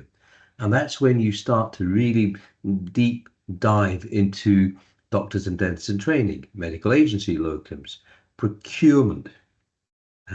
All of those things start to really relate to things that they do every day. The drugs that they choose, the dressings that they choose, the medical appliances that they choose. So all of those are the detailed bits of work in that value and sustainability cell, if you like, that really start to mean something to people. And then it's about the efficiencies, the digital booking, the preoperative assessment, digital dermatology, all of those efficiencies then to start coming. And then, bringing people in for tests and that variation, if you're a positive outlier or a negative outlier, how does that play in to the flow of money in parallel to the flow of patients in pathway? So that's a general approach. And we're getting there, and some of the work that we're going to be doing with Phil, for instance, is understanding as we deliver the operational improvement plan, and we're already doing 23% more activity than in 2019. I think we've written somewhere in the papers. The money that comes to do the activity is usually workforce related, not medical devices or appliances or lab test related.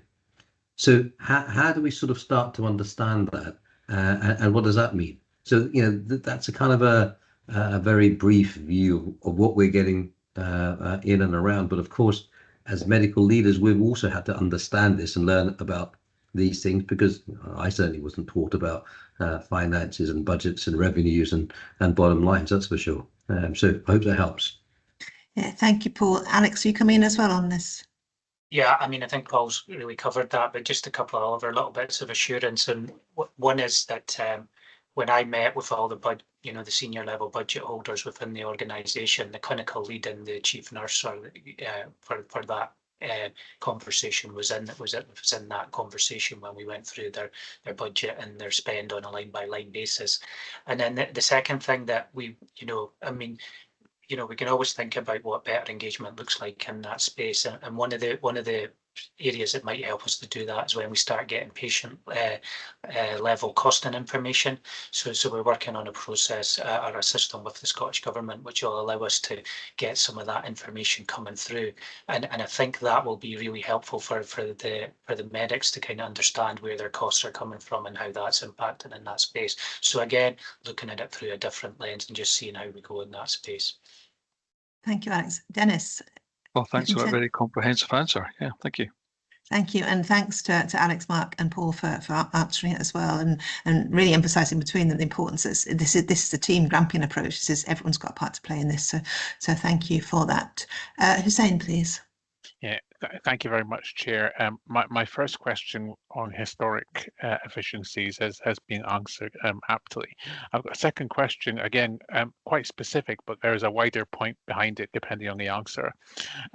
I noticed in the first appendix where there's RAG ratings against different areas of saving, and there's a high rating given for digital, in brackets, new, close brackets, letters. I'm just wondering if you could just explain what that is. Is that we're there are issues with the technology required to generate those, or is that because we're still producing a large number of paper correspondence? What does that mean? And then that will determine if I have a follow-up. Okay, thank you. I'm not sure if Alex Phil wants to answer that one. I don't know. Well, if I maybe come in, then I could maybe refer to Phil, because Phil's done all the work around Yeah, about that's why. this. That's what I was thinking. But I did, so I think what we've got at the moment, and just to kind of flag this bit in this space, is, you know, we produce the monitoring like we would normally produce the monitoring as a finance service, and then Phil came and enhanced through his review that information. So Phil came and did a lot more work around about that to give us the assurance in that space. So we're really grateful for Phil for doing that. But I think, you know, Phil's got a lot more detail now on the delivery of some of those projects, and I'll be able to give you a bit more information, hopefully, on the digital one, and then we can see where we go from there. But if not, Phil, I'm happy to take that one. No. Okay, thanks, Phil. Yeah. Thanks, and thanks, Hussein. So I believe this refers to digital letter rollout, and I think the view was that the timetable for implementation of savings was potentially a little more ambitious, so the savings would be realised earlier. I think there is definitely a commitment to move towards digital letters. The realisation is probably that while the savings may be delivered, they will be delivered into a year 2 programme rather than realised within this financial year. Okay, thanks very much for that, Phil, and welcome to the team. It's good to see you. I think that's helpful to know. I mean, I think that context is really useful. I mean, I was looking at this from the perspective of a lot of what we're doing now revolves around moving to using digital platforms both in-house, but also in the way in which the people that we support engage with us.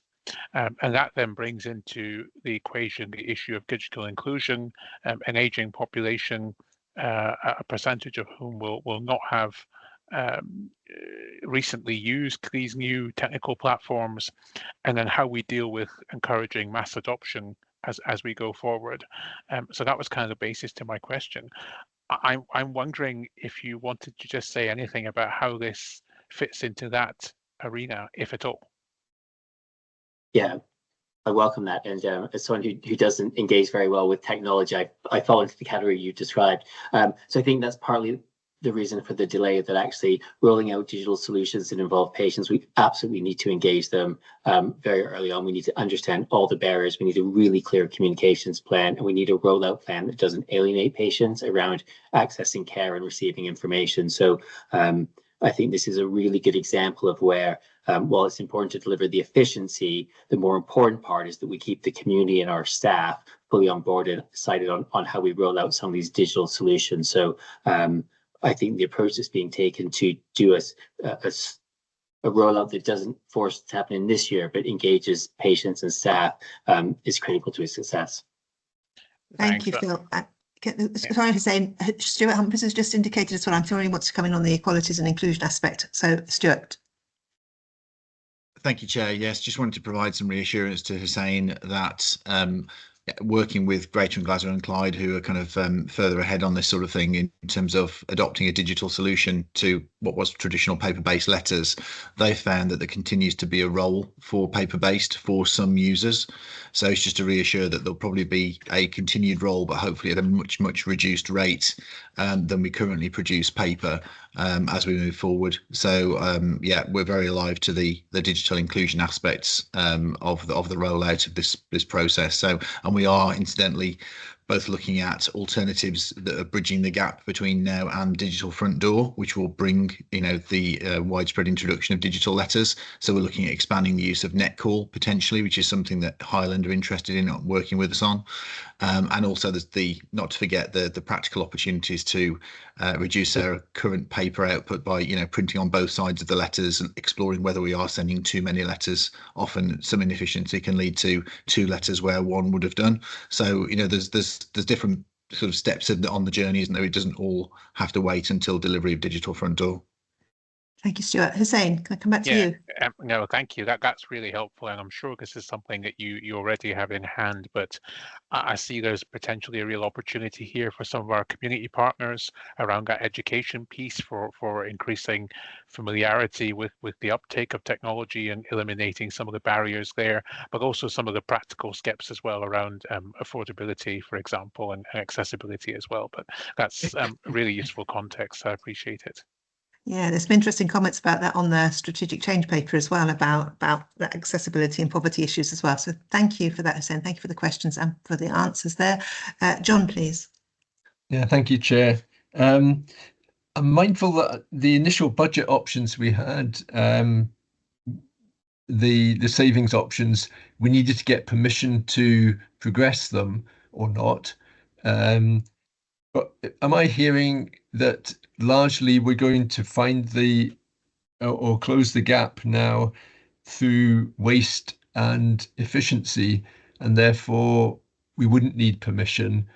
And secondly, associated with that, I'm thinking about the impact assessments and any governance around that. And there's been the discussion, Phil, you helpfully raised, trying to maintain balance, and that's come up a couple of times. Does that also mean that we don't need to do those assessments? So that's my first question. If I could get the response to that, and then I'll go to my second. Thanks. Again, can I turn to Alex first and maybe Phil afterwards as well? Alex. Yeah, at the moment, John, the ones that we're looking at the moment are around about tightening controls within that space. I think it's largely where we are at the moment, so we have got some information and we're looking at what we could do within there. I think the other thing we need to be mindful of, and I think it's probably a little bit of the point that Hussein came up with, is would there be any unintended consequences of doing that? And I think we've got processes in place that would help to protect or flag any unintended consequences that come as a result of that. So when we are making those decisions, we will have clinicians around about these conversations to think about what's the best, what would be the implications in that space. But as I say, we're still very early days and trying to pull that all together. And I think over the next week or so, we should start to get a little bit more detail in that, and we'll be able to give more assurance to the board in that space once we start to see that coming through. Thank you, Alex. Phil, is there anything to add to that? No, I think that was a full answer. Thank you. And Adam, let's come in. Yeah, just maybe picking up on one implication that John's saying, if I've heard you correctly, John, there's absolutely no suggestion we won't do equality impact assessment where that's appropriate. Absolutely none at all. That's clearly it's part of the law, but that's absolutely commitment and the progress we've made through your Population Health Committee in developing that integrated assessment to absolutely understand the impact on inequalities as well, and how we minimise that for the population as we go forward, and not just minimise it, positively improve it as we progress going forward. Thank you, Adam, for saying that. That's exactly what I was going to say as well. I think it's really important to our values as the board that we do that kind of work as well. And it's really important to all of us. So thank you for emphasising that. John, can I come back to you? Is that fine? Yeah, okay. Thanks on those points. That's very helpful and assuring. Probably a question for you, Phil. If we're looking at kind of waste and efficiency and the like in the main here, do we have a good handle on what is discretionary and what's fixed spend within the overall budget? Because that will give us the kind of wriggle room that we've got around that. Could you comment on that, please? Thank you. Yeah, thanks, John. So having spent some time with the procurement team last week, I think they actually do have a very good grip on discretionary spend. I think some of the controls we have around non-pay are very good compared to other organisations where I've worked. There are a few areas where I think we can make some marginal gains in terms of tightening up those controls, and we're taking those through Chief Exec's team on Tuesday for approval. But broadly, I think there's a solid understanding around where we're spending, which categories those are, and where there's opportunities to curb expenditure. Thank you for that, Phil. John, do you want to come back? Is that yeah, no, that's helpful to know that's being worked on and there's an understanding of that. And just one final point, Alex, you were mentioning when we were looking at the last minute liaison across partners and looking at whole system. And you mentioned specifically there to formalise the sharing of financial information. I'm wondering if it needs to go any further than that, because there are decisions that will be taken, for instance, by the IJBs at that end, which may have impact on NHS budget and vice versa. So will those discussions explore any sort of mechanism for being able to, those decisions, people having their eyes open, or even trying to get to a point of joint decisions that are mutually helpful, rather than then having to be aware of cost shunting or whatever and then having to respond to it? Just, I know that's probably something that we're working towards, but getting there would be really helpful. Thank you. Yeah, that's a really key point to emphasise, I think, and something we do need to work on still. Alex, please.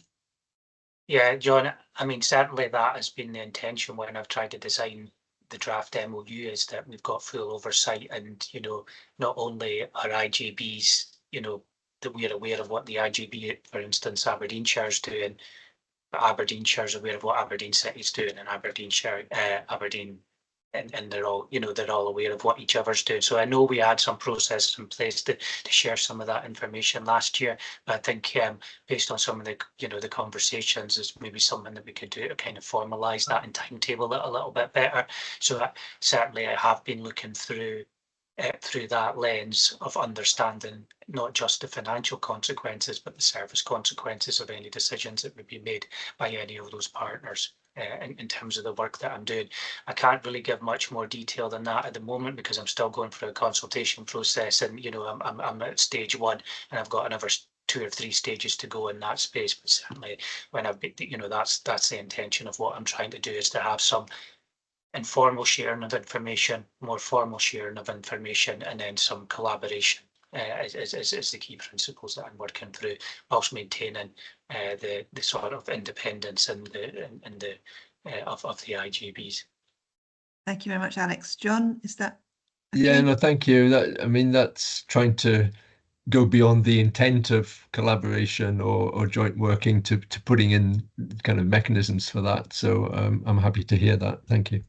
Yeah, and again, I think it's something that when you've got to stage 3, Alex, that is something we need to have coming back to us as well, so we see what's happening on that as well. So maybe that's something we'll put as an action in due course as well, to have you give us more information on that, either to us or to Pafik, if that's more appropriate. But that'd be helpful. Thank you. Joyce, please.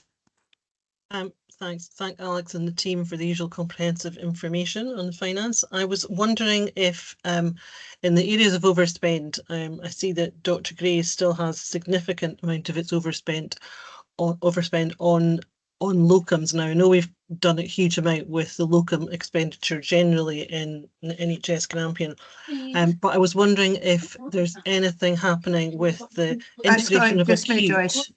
There's someone who's not on mute that should be on mute. This is nothing.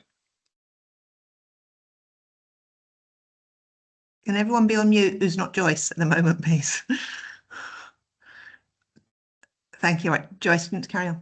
Yes, the work that's going on with the integration of acute from Dr. Gray's, I realise, is in different areas, but will this have an impact at any point on the overspend on locums for the areas that have been identified here, possibly in the future if we look at further integration? Thanks. Yeah. Alex, do you want to start on that, or? Yeah, I'll maybe pass over to Adam or Paul on that one. I think Pam is off today, so she could give us a bit more information. But Paul, do you feel comfortable enough in that one? Well, sure, of course. Always comfortable to say something, hopefully of help. And so our first 3 integration of acute pathways, as we know, orthopedics, cardiology, and gastroenterology. And for orthopedics, I don't foresee a very specific change in the cost, if you like, of orthopedic service for Grampian, simply because there is going to be a significant, there will be a shift of activity, as there is currently, from the Dr. Gray's Hospital to the Woodend ARI axis and or NTC Highland. So I think that sort of process will not have an impact. The bit that I referred to earlier on, as we move activity across, and I think the numbers are about 23% increase in activity of orthopaedic services on the Forester Hill complex, including Woodend. And one of the things that we'll need to work out is how much of that is as a result of activity, supplies, and what. So there is that bit to it. There has been a transfer of one whole-time equivalent salary at Dr. Gray's from Dr. Gray's Hospital to Woodend. There's been a transfer of about 0.4 whole-time equivalent of theatre staff across to the ARI Woodend site. The staff that are currently in place in Dr. Gray's Hospital for orthopaedic surgery, so the clinical medical staff, as yet, there are various numbers coming back to the workplace, and what we need to start to do in the next sort of stages of the pathway is to really understand what the role and function is there. So I don't think orthopedics will. In cardiology, we only have one whole-time equivalent. I think as the pathways develop and we set the appropriate demand and capacity balances in all of the cardiology services, whether it's echo or Holter or outpatients, I think what we will find is we will have less additional spend on waiting lists and additional time to your sort of contracted time to manage the excess breach demand in Dr. Gray's Hospital at the moment.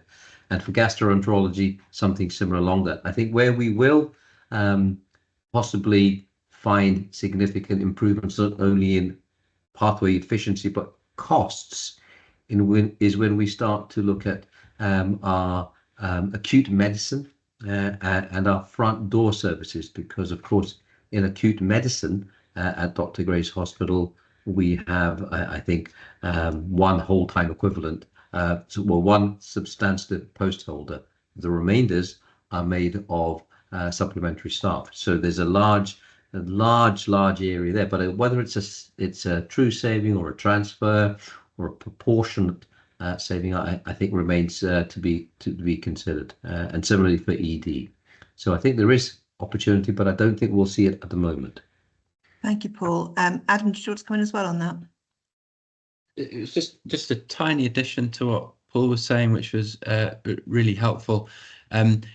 Pam, who's the Senior Responsible Officer for the integration of acute pathways of care, brought an update paper to my team meeting a couple of weeks ago. And one of the bits that she was referring to for the next phase of works, as we work with other specialties and other pathways of care, was to have an increased focus on efficiency and therefore potential cost reduction, on the basis that the first three were brought forward around immediate quality improvement around that, common lists, all those things that the board's been briefed on before. And I think in the next phase, there's probably an opportunity for a bit more focus on money. But as Paul says, and described in those three, that's not an obvious thing that falls out straight away. That's definitely part of the challenge of designing and working with the teams to see how we can make them as efficient as possible. Thank you. Joyce, can I return to you? Are you content with the answers? Thank you. That's a useful update. I appreciate that. Thank you very much, Joyce. Thank you. And Derek, please. Thanks, Alison. I just wanted to go back to the issue of letters, and having just recently been in England, I've discovered that relatives down there already have an app, and they can get letters through their app. So there's systems there. So it seems to me that we're taking an awful long time to put this into place, but there are already systems in place in other parts of the UK. Thanks. Thank you. I think that's a national issue rather than something as a board we can address. I think that's something that needs to be done nationally. Adam, do you want to come in? Yeah, thanks, Derek. And that's a helpful thing that might be mentioned elsewhere. But this is the Scotland approach to the digital front door. Will include the ability for people to access appointments, and I guess at some point letters. I'm not quite sure on the phasing of letters and things, but appointments, to be able to book directly, all those sorts of things. That's starting at another health board early autumn, with the intent that that's rapidly rolled out across all boards across Scotland, following that, you know, that initial implementation, just to knock the rough edges off and make sure there's a mechanism to implement that really effectively across the country. So the digital front door, which is the sort of catch-all expression for it, is one of the key priorities for us as a country to get that in place. Thank you. And just to emphasise, elsewhere in our papers, it tells us that we're going to be one of the early adopters of the digital front door work as well. So, you know, we're going to be at the forefront of that work as it develops after the first experience in one of the health boards initially. So thank you. Okay, that was a lot of good questions focused on our financial position here. I can't see any other indications to speak. So can I turn to the recommendations? It's for assurance, the report provides an update on the NHS Grampian revenue financial position for the 3 months to June 25, and the projected year-end revenue position for 25-26, with risks to the delivery of the financial recovery plan highlighted. Recommendation is we're asked to approve the revised reporting approach outlined in the report, which will be provided to the board in the October finance report. Are we happy with those recommendations to be approved? Yeah, agreed. Okay, thank you. Okay, then moving on then to item 8, the forum reports. First of all, the area clinical forum report. Can I pass to Mark, please? Thank you very much, Chair. I'll keep this as brief as possible. I think you got the report in front of you. I think a couple of things I'd like to highlight. I think I'd like to, on record, give my thanks to Dr. Murray Smith and Dr. Denton McAteer, who were both Chair and Vice Chair of the Consultant Subcommittee and worked diligently within the Area Medical Committee. And I think we should thank them for their contributions and look forward to the new Chair and Vice Chair coming on board. I think Jean Dimmitt has already stepped in as Chair, as I know of, and have been attending meetings regularly with the Chief Executive team. We continue our regular meetings with Chief Executive team on a Monday morning, and I've already given my information that we had a good update from Adam and his team just a week or so ago on the improvement plan. One thing I did notice with regards to, you know, how I put this report together was that in certain respects, so although we've got escalation to stage 4 and we've got financial pressures that we all talk about, we also deliver a huge amount of healthcare every day to all the time. And therefore, in some respects, my report is possibly a business as usual, because we are still contributing and doing all of those things in the basis of, yes, there are scrutiny coming in, but we still have to provide healthcare. I think that was the basis of my report. I was trying to get back into my more positive approach to things that I can sometimes be noted for, and I welcome any questions that are come from the report. Thank you. Thank you very much, Mark. Thank you for that, and I really appreciate the way you presented it as well, and the reasons for that as well. Thank you. Any comments or questions to Mark, please? No, thank you. Thank you, Mark, for your report. And obviously we are here to note it, so I can take it we've noted it. Thank you. And now turn to 8.2, the Grampian Area Partnership Forum report. Stephen, please. Thank you, Chair. Yeah, like Mark's report, the Grampian Area Partnership Forum report is here for noting, covers the last 2 meetings of Grampian Area Partnership Forum that have taken place in June and July this year. And really, while the report itself, as Mark has said, almost seems like business as usual, I guess the topics in many ways actually align very closely to the topics that we've already discussed within this board meeting this morning. And then there are also other pieces of work which reflect the ongoing sort of work of GAPF and its substructure, such as the policies subgroup to GAPF. Happy to take any questions or any comments that colleagues have. Thank you very much. Thank you, Stephen. John, please. Yeah, as Richie highlighted earlier, the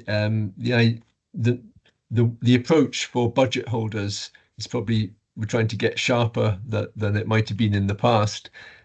Was there any discussion of that, and any concerns raised, if so, around that? Thanks, Stephen. Thanks, John. So in terms of, as part of the regular, every scheduled meeting of GAPF, we get finance updates from Sarah Irvin, Deputy Director of Finance, or Alec, and then clearly GAPF has had extensive discussions, and we had an additional meeting or perhaps a briefing session as part of the communication within the system around NHS Grampian's sort of improvement plan and move to becoming more sustainable, that Adam led, which was only at the beginning of last week. In terms of your specific question, I was unable to attend the last meeting of the Finance Recovery Board, and certainly GEPF met before that. So sorry if that's a few words that's really not an answer. So I will open up. I don't know if there are any other colleagues on the call who are able to give a more direct answer to John's question. Thanks. Thank you. I mean, I think ongoing engagement is a really key thing what we're doing, and it was highlighted, I think, by Hugh earlier about the importance of having information that's accessible as well and in the right format for everyone going forward. Someone mentioned about Alex's spreadsheets and needing things in a different way than that. Mark, do you want to come in? Yeah, I think that ACF and GAPF will probably all be actively engaged with Alex and Sarah in these things, and the information is flowing to teams, John, that they are aware of the situation and the control mechanism that may have to go around those things. I think that's the only thing we are getting good information flowing. Thanks. Thank you. And Alex, please. Yeah, I wonder if the John is around about, maybe not so much. It's about how that information flows through GAPF and ACF. So, I mean, they have got good networks that if budget holders or staff are concerned about certain points of view, then they will feed that through and it will be discussed at the GAPF. So I wonder if the question's a little bit more wider than you maybe framed it around budget monitoring, but it's maybe more around about, are there mechanisms in place for clinicians and staff to raise concerns around about things that are going on within the organisation, and there is, because we've got those two strong structures in place, and Mark and Stephen are both members of the Financial Recovery Board and involved in a number of the conversations in that space. And in relation to budget monitoring, I could talk all day around about that, and spreadsheets too, probably. But we need to think about how we, get that information in the right, in a format that people understand. We've got work doing. We've got work in that space as well. Obviously, can it make improvements in relation to that? There's another kind of system that we're looking at, which we think will take us to the next level. And we're also thinking about, our whole approach to budget monitoring as we kind of outlined in the previous paper. Brilliant. Thank you for that, Alex, and that reassurance that we are working across the organisation as well. So thank you. Any other questions for Stephen, please? If I can just say, Alison, I think that's been useful because there are different angles on this, and one is about people taking accountability for working to a budget. And in the health and social care sector, I think initially there can be varied responses from that, from people immediately grasping it and others finding it a bit more tricky but needing support. So it's really in the spirit of that we're able to keep track of it. And with Richie saying it's a key issue for him and his board, I'm assured that there'll be attention to it, and we don't take for granted that just because we say something that it's going to actually happen. So that's helpful. Thank you to both Stephen and Mark. No, I think that's really important, John, and there is an attention to working across Team Grampian as Team Grampian, and that obviously means that the way information is presented, it needs to be considered carefully as well. So thank you. Any other questions for Stephen? No. So can we note the GAPF report, please? Thank you. Okay, and then 8.3, the Integration Joint Boards. Fiona, I believe you're presenting on the IJBs. Thank you. Yeah, good afternoon, and thank you. I will try and be brief. So our paper shares our approved minutes from our May meetings of our IJBs, so the 3 IJBs across the Grampian region.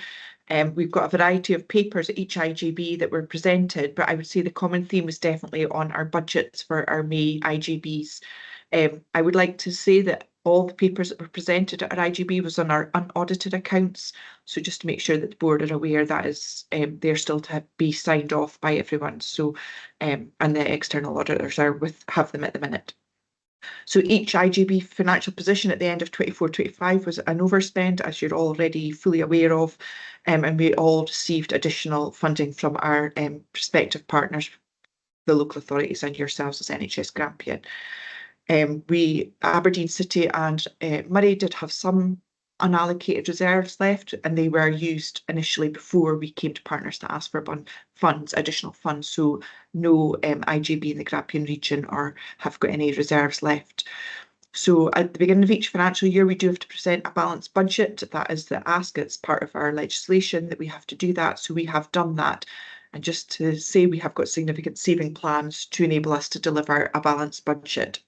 So Murray have got a financial pressure of 4 million.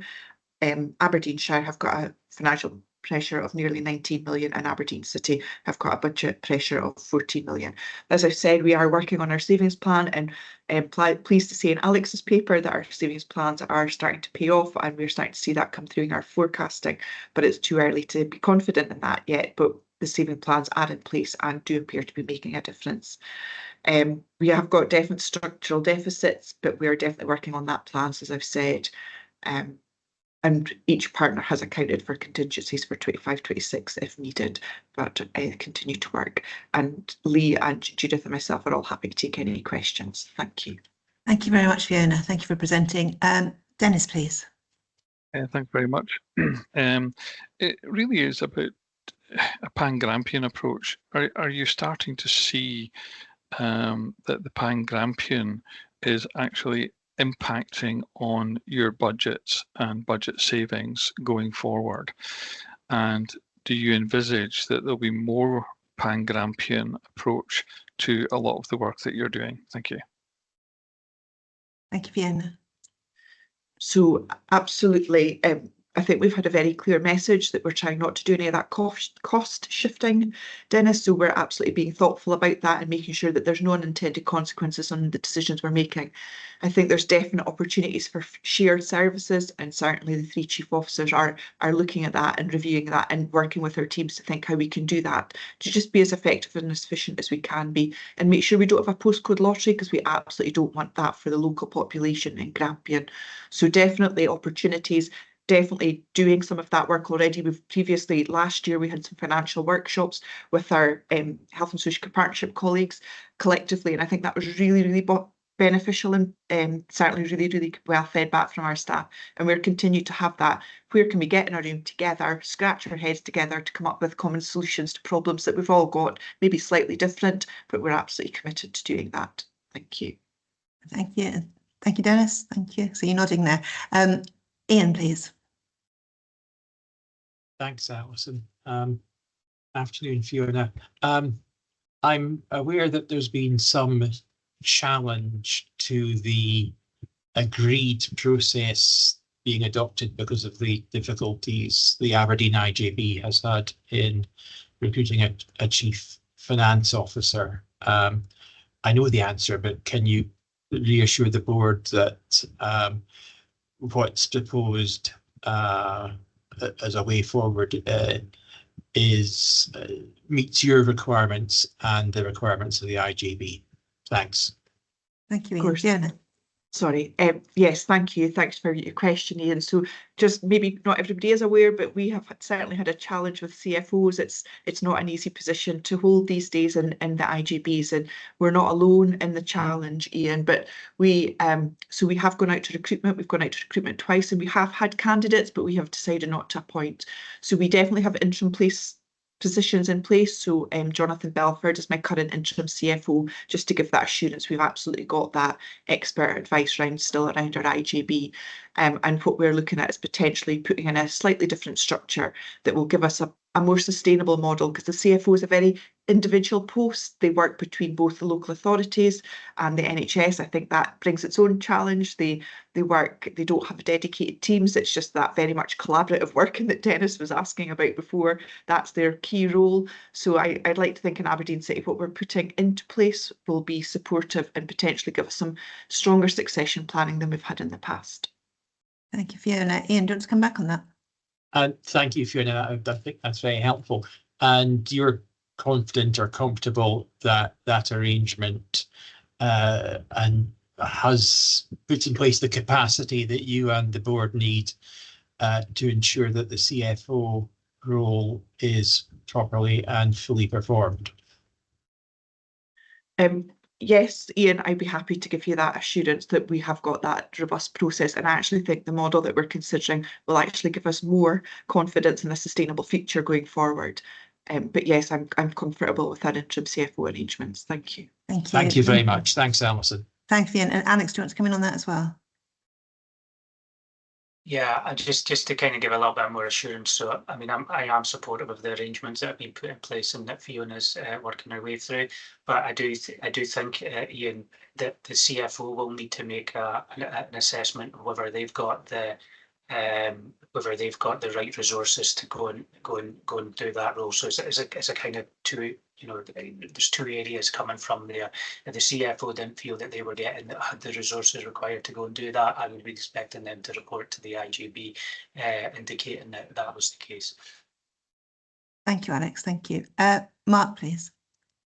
Thank you, Chair. Thanks, Fiona, for the reports and for the other chief officers. I think one of the things I would reflect more than anything else is that a recent IJB in Aberdeen City, and obviously I'm part of the IJB, is just for declaration, was a long and difficult meeting because of the fact that we are very much aware of the integration whole system approach, and that when we make decisions in IJBs that they can have an effect across the sector, and that there was a significant amount of scrutiny that went into a lot of decisions that were made at that time. And I think that's really important to understand that IJBs are really very much part of this whole system, and that when the reserves are used up and deficits occur, then that's a problem that we probably haven't necessarily encountered for a long time. So it was just the fact that there's a lot of work gone into IJBs and the integration across the whole system. Thank you.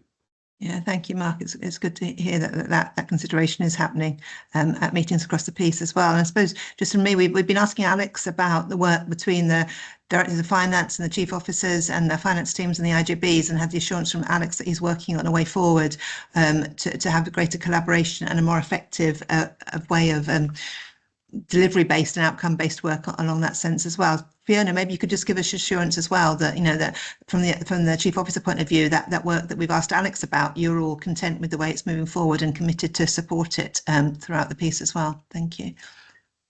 And I am talking on behalf of my colleagues as well, but yes, absolutely, we are committed to it. We have regular meetings with Alex and our chief execs anyway, but we are absolutely committed to the new focus, and this, we absolutely all support what he's trying to do. And I know he certainly had a meeting with my CFO and the wider CFOs this week, and I got feedback about how supportive and how collaborative it was. Thank you. Brilliant. Thank you. I think that's reassurance. It's important for all of us, given where we are with budgets at the moment as well. So thank you. I can't see any other indications to ask questions of Fiona or the chief officers. So thank you. Can we note the Integration Joint Board's report as well, please? Thank you. And at this point, I'm going to, which you've probably all been waiting for desperately, I'm going to take a much needed, much belated, apologies to those with best for rest written on their backgrounds, should we say we'll come back at 12:20? Come back at 12:20 for the rest of the agenda. Thank you. Brilliant, thank you. Okay, so we'll start again with the agenda. We're on item 9, the route map for strategic change. June, is June here to present on this one, please? I'm presenting this one, Chair. Judith, sorry. I was wondering who the voice was. Okay, yeah, thank you, Judith. Thank you. Yeah, it's my pleasure. Afternoon, board members. I am indeed here to talk to the paper, and I'm obviously co-chair currently of the Strategic Change Board. The NHS Board approved the development of the route map for strategic change at its meeting in December 2024. That paper set out how the route map would aim to deliver on the aspirations for the plan for the future through transforming our models of care, improving performance and maximising system resources to achieve balance. It set out the case for change and for working as a whole system to achieve the transformation that we recognised we needed. And to embed new approaches to deliver change at this level. It also agreed that this initial year would be a bridging year which would focus on our laying the foundations for reform and the system shift we're aspirational to achieve. The report before the board today is brought following a presentation and workshop session that took place in July this year, and it provides an update on how the route map for strategic change work is progressing within the ambitions and timelines we set out in the December paper for this initial year. It is a detailed report, and it provides context on the case for change and the approaches being taken, which are the underpinning enablers of change. And these include the work on the model of change development, the system mapping that's already taking place to establish what existing transformation work's taking place across our system, and developing the infrastructure and governance that will deliver the impact that we're aspirational for. Whilst this is an establishing year, the report also sets out at sections 2.3.9 and 10 the clear signals for change being seen in our system 6 months in, and it updates on the series of deep dives that have already taken place to support the development of key areas of focus and priority. And 2.311 provides more detailed case studies on the route map in action that talks to other work that we're taking forward through the oversight group, and how these are being tested and the system learning that can be shared from these. Really important, that connection across our system. Looking ahead, the next steps are set out at 2.312, recognising this as a new approach and for the need for us to continue to refine and to iterate these actions and learning. The board's asked at 2.4 to take assurance from this progress report and to endorse certain key areas. And the board is also asked, importantly, to agree that additional dedicated capacity is needed within our system to accelerate delivery of this complex change and to ensure that we make progress, and for this to be considered by the Assurance Board, given the huge importance of the alignment of this work with the board's escalation improvement plans and the operational improvement plan also. I'm very happy to take any questions. I know that colleagues who take part and are members of the Strategic Change Board are also on this meeting, and Alan Cooper, the author of the report and who has done a huge amount of work in coordinating and delivering the work so far, is also on the call, and I'm sure we'll be happy to take questions. Thank you. Yeah, thank you, Judith. And can I first of all thank you, June and Alan and the rest of the team for the work done so far, and to progressing us to this state to be able to have this report at our August meeting, because I know that was a tight deadline that we'd set you to be able to present at August. So thank you for that. Hussein, please. Thank you very much, Chair. Apologies for that delay. I thought Derek was ahead of me. Thank you very much for this report, and it's very reassuring and encouraging to see the level of detail within it. I think there's been a little bit of anxiety up until now as to where this has been going. It's heartening to see all of the work and the examples that you've done. Given the request that you have made for the board to endorse additional capacity, just because you said there, Judith, I wonder what's your comfort level or confidence level at being able to move forward with the change, large scale change. Let's not make any bones about it in terms of the timelines that have been given before. Thank you, Hussein. Judith? Thank you, Hussein. Yeah, I think it is a huge challenge, and we know, don't we, of our need as a system to ensure that we're prioritising very carefully, given the broad range of change and work that's happening across our system and the challenge of that in a complex system. I think what's important around that is to recognise both the need for us to be identifying resources to support change throughout the system, and how we align that to its greatest effect. So if these are our priorities, and you take, for example, the discussion that we've had already around hospital at home, if that's something that we are going to be developing further, how do we use resources already in the system to embed that and deliver that where we are, as well as our need to ensure that we've got the correct programme resources to deliver this. So I think that's a significant part of the work, and the request here is obviously for us to be working up what that resource would look like, given the need for both programme and resource alignment within our partnerships and beyond, for that to come back and to go to the Assurance Board. So I think I have reasonable confidence if we can secure the appropriate resource that we can do this, but of course we need to make the case for that and to make it clear what we need and what impact that will have. Thank you. Hussein, do you want to come back? I'll leave it there for now, Chair, if I may. I'll let colleagues come in. I might come back, but I'll pause for now. But thanks very much, Judith, for that. Thank you, Hussein. Thank you. Bert, please. Thank you, Chair. My question is around some of the proposals for the actions in relation to. Sorry, Bert, we can't. Your voice is coming. Can you talk to the mic, please, a bit more? Your voice is coming and going. My apologies for that, Chair. Do you hear me any clearer now? Yeah, when you say it like that, we can hear you. Yeah, thank you. Okay, sorry for that. My questions are around the community planning proposals that are outlined in the report. And there are certain comments made around what is planned there, moving from parallel planning to joint delivery. I think community planning, if it works, can work very well, but it's a very difficult thing to have effective community planning. From what we're saying in the report, this is an acknowledgement that what we've been doing up until now hasn't really been working as well as it can be working. And in relation to these proposals, are the other partners cited in all of this? Are they signed up to all of this? And what is their commitment to all of this? And how is it actually going to make a difference in relation to what is outlined in the paper? Thank you. Thank you, Bert. That's a really important aspect of this work. Judith. Yeah, I'll maybe start there, and then Alan may want to come in as well on that one. The report, just so I'm clear, obviously isn't making any comments at all about whether community planning is working or not. I think what the report acknowledges is up until this point, the work of the Strategic Change Board hasn't directly engaged with community planning partnerships, and we recognise that as a key part of the ongoing commitment to engage and involve other partners in that. I think board members and those members who are members of IGBs as well will know that we've taken the work into our IGBs and sought early doors the agreement and endorsement of our boards to take part in this work.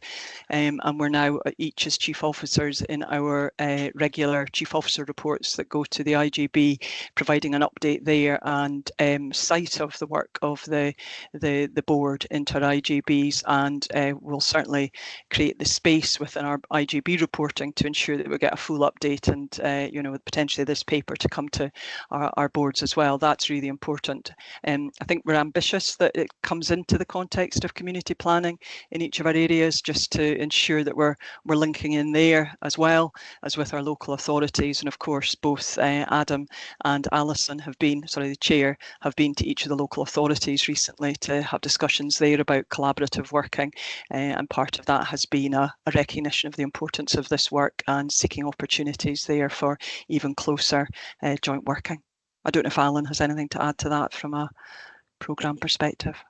Yeah, it might be useful as well to pick up that co-design element as well that's mentioned in the paper in terms of working with partners as well. Alan, are you able to come in? Yeah, happy to, Chair. Thank you. And first of all, just to reiterate Judith's comment around no judgment as to how we've been working with community partnerships today. That wasn't the intention. It's really about doing more and going further and really getting the best from the opportunities that can come from working with our partners through those structures. And it's really about seeking the support from the board and us doing that and really taking the work forward with colleagues and partners in that way. And also, Chair, I know that Shantini will want to come in and talk about the work that Public Health are doing through the Population Health Framework with CPPs as well. which may also bring to life some of what we're already doing in this space. Thanks, Chair. Thank you. And Shatini, I was going to bring you in next, please. Do you want to add to any of this?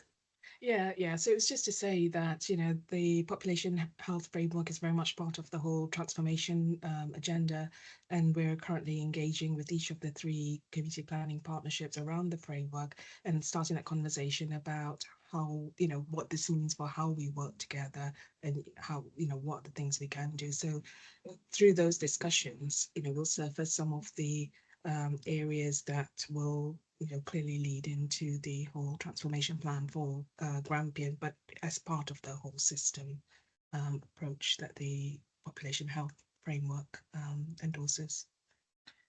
Okay, thank you for that, Shantini, as well. Thank you, Alan, Shantini and Judith. Bert, are you content with that as an answer there? Yes, I mean, I think this is the right thing to be doing. It can be a very complex arena. I'm sure everyone understands that, and I wish you well going forward. Thank you. Thank you. And just to emphasise the points from the paper as well about co-designing and making sure that when we are working with partners right from the start, I think is absolutely essential if this is going to be successful. And working with rather than doing to, I think is an absolute must in this kind of work as well, with everybody, and even engaging with those that are maybe the ones that we have to persuade more and be more engaged with. I think is really important that we do so. Thank you for this answer. Thank you for the question, Bert. David, please. Thank you, Chair. Thank you to Judith and team for putting the paper together. My comment is to ask how this document and activity complements the Scottish Government Operational Improvement Plan. If I can elaborate, there seems to be a lot of strategy going on, and I wonder if the operational improvement plan succeeds this document. Thank you. Thank you. Judith, do you want to come in on that one, please? I maybe start on that, and again, I think colleagues and Alan may want to come in. Yeah, it's an important part of the work, I think, is mapping where the work that's already happening relates to strategic change, and vice versa. And we've been having conversations about how we do that in the mapping work against the operational improvement plan. But I think also importantly in that, as Shantini said, the population health framework and the strategic renewal framework, obviously alignment with Scottish Government wider direction as well as our own local population needs is very important in that. I think I would highlight the work that was started within the Strategic Change Board around the integration of acute pathways. I think that's a good example of, you know, how that board is tussling both with the present and the need to provide stability and support within our system through, for example, the integration of acute pathways, but also use that then as a lever for potential strategic change and how we deliver, you know, different and new models in our system. So I think there's a kind of read across with that as a piece of work. But again, I'll bring in Alan, who can provide more detail, hopefully. Thank you, Judith. Alan? Thank you, Chair. Thanks, Judith. Absolutely. So if we cast our minds back to April, we spoke about the absolute critical importance of delivering against the operational improvement plan, and this work really helping us to stabilise and recover the system whilst we do the really important work around the whole system transformation that we know we need to do, and we can't do that alone. So for me, the transformation work, the model of change, and really getting behind those enablers, the things that we know can often get in the way, is really to help us move beyond that recovery and stabilisation into that new high performance system that we know that we need to have. So I think that the two really complement each other. I think the OIP is really focused on the here and now and how do we get to that position by the end of March and beyond. And then we're really using the service renewal framework and the population health framework as our levers to move us beyond that immediate response. So hopefully that helps. Thank you, Chair. Brilliant. Thank you, Alan. David, are you content with these answers? Thank you, Chair. I'm struggling to agree at the moment that additional dedicated capacity is required. And that's because of the relation to the Operation Improvement Plan and what the priorities are. Yeah. Okay. Is that something, Alan? Do you want to maybe come back and reiterate why this is actually part of our priority work? Yeah, happy to give that a go, and again, welcome perspectives from other colleagues too. So I think, as Judith described, we need the project program management skills, absolutely, and we need to make an assessment about how we ensure that the existing capacity we have is appropriately directed towards our priorities. And I think the learning for us through this work is that we need different skills as well. So service design is really important in this work, and we've really benefited from working with Healthcare Improvement Scotland over the past few months to help us develop our thinking around this work and challenge our way of thinking as well. This is about doing what we haven't been able to do before. So I think it's about going beyond more of what we already have and thinking about the different types of skills and the skill mix that we need in order to truly transform, not just as NHS Grampian, but as a whole system. So I guess we're thinking beyond what exists and those additional skills and ways of thinking that would really benefit us in this space. Thank you, Chair. Yeah, thank you. And I think I'd kind of emphasise as well that the aims of the Operation Improvement Plan and the other aspects of reform and renewal that have been promoted by the Scottish Government recently, actually they all link together, and needing this kind of whole system approach to it if we are going to achieve all those things, not least the prevention and population health work as well as we move forward. It was obviously one of the other frameworks that the Scottish Government presented this summer, and I think this work really underpins all of that. And if it's done properly, if we're able to commit to it and give the resource to it that we know is needed, I think then we will be able to see those changes that we need in the overall system for the sustainable healthcare going forward, meeting the needs of our populations. I think it's seeing it in the whole, I think, is what's really important from my own point of view on this one. Does anyone else want to contribute to David's particular point there? Mark, you put your hand up. Were you indicating on, and Sandy as well? So yes, Chair, thank you. Yeah, I was also contemplating what David had said, and I possibly concur with him, because I think that capacity is always tricky. I think we've just had this discussion, Alan, as you know, at Strategic Change Board, and I'm part of that, is that trying to firefight at the same time as doing strategic change is always difficult. And I think that's one of our concerns, especially with the first part of this board meeting today. We're talking about performance and finance. That's always going to be a struggle. And yeah, it's going to be challenging to free up that capacity. I think that's my only concern. But it's well intentioned, obviously. There's no doubt of the paper and its intentions going forward, but the capacity at the moment is going to be tight, I think. Yeah, I think that's recognised in the paper as well, the tight capacity, which is hence the recommendation there. Sandy, you're going to come on to this as well at this point. Yeah, I'll touch on that because I disagree. I think capacity is required and particular skills are required to try to move this on. But just a few comments. Firstly, Judith, I absolutely applaud the amount of effort and collaborative energy that's going in behind the scenes to bring us to where we are, and I fully support and endorse the approach that's being considered. For me, the sticky bit was the sort of recognition that engagement to date has primarily and inevitably involved those willing to participate. And I think we're at the stage now where all our community planning partnerships, our IJBs, our third sector colleagues, everyone just now is experiencing huge challenge when it comes to finance, infrastructure, service pressures, workforce recruitment, and all the rest of it. So there's not going to be any extra money magicked up necessarily over the next year or two. We're going to have to work within the resources we have. And I would imagine that many members of the public would be quite surprised in terms of collaborative leadership and close working that we're not further on than we are. CPPs have been around for decades. IJBs were launched 9 years ago, and we're talking about engaging again with local authorities. We're talking again about CPPs. We should be further on than we are, and I suppose there's a bit of me that hopes that we've reached a level of maturity where we as partners can all challenge one another in relation to what works well, what works less well, and how we should do things slightly differently. And we should be there now, and it's surprising that we're not. I absolutely endorse the need to have additional capacity to do that.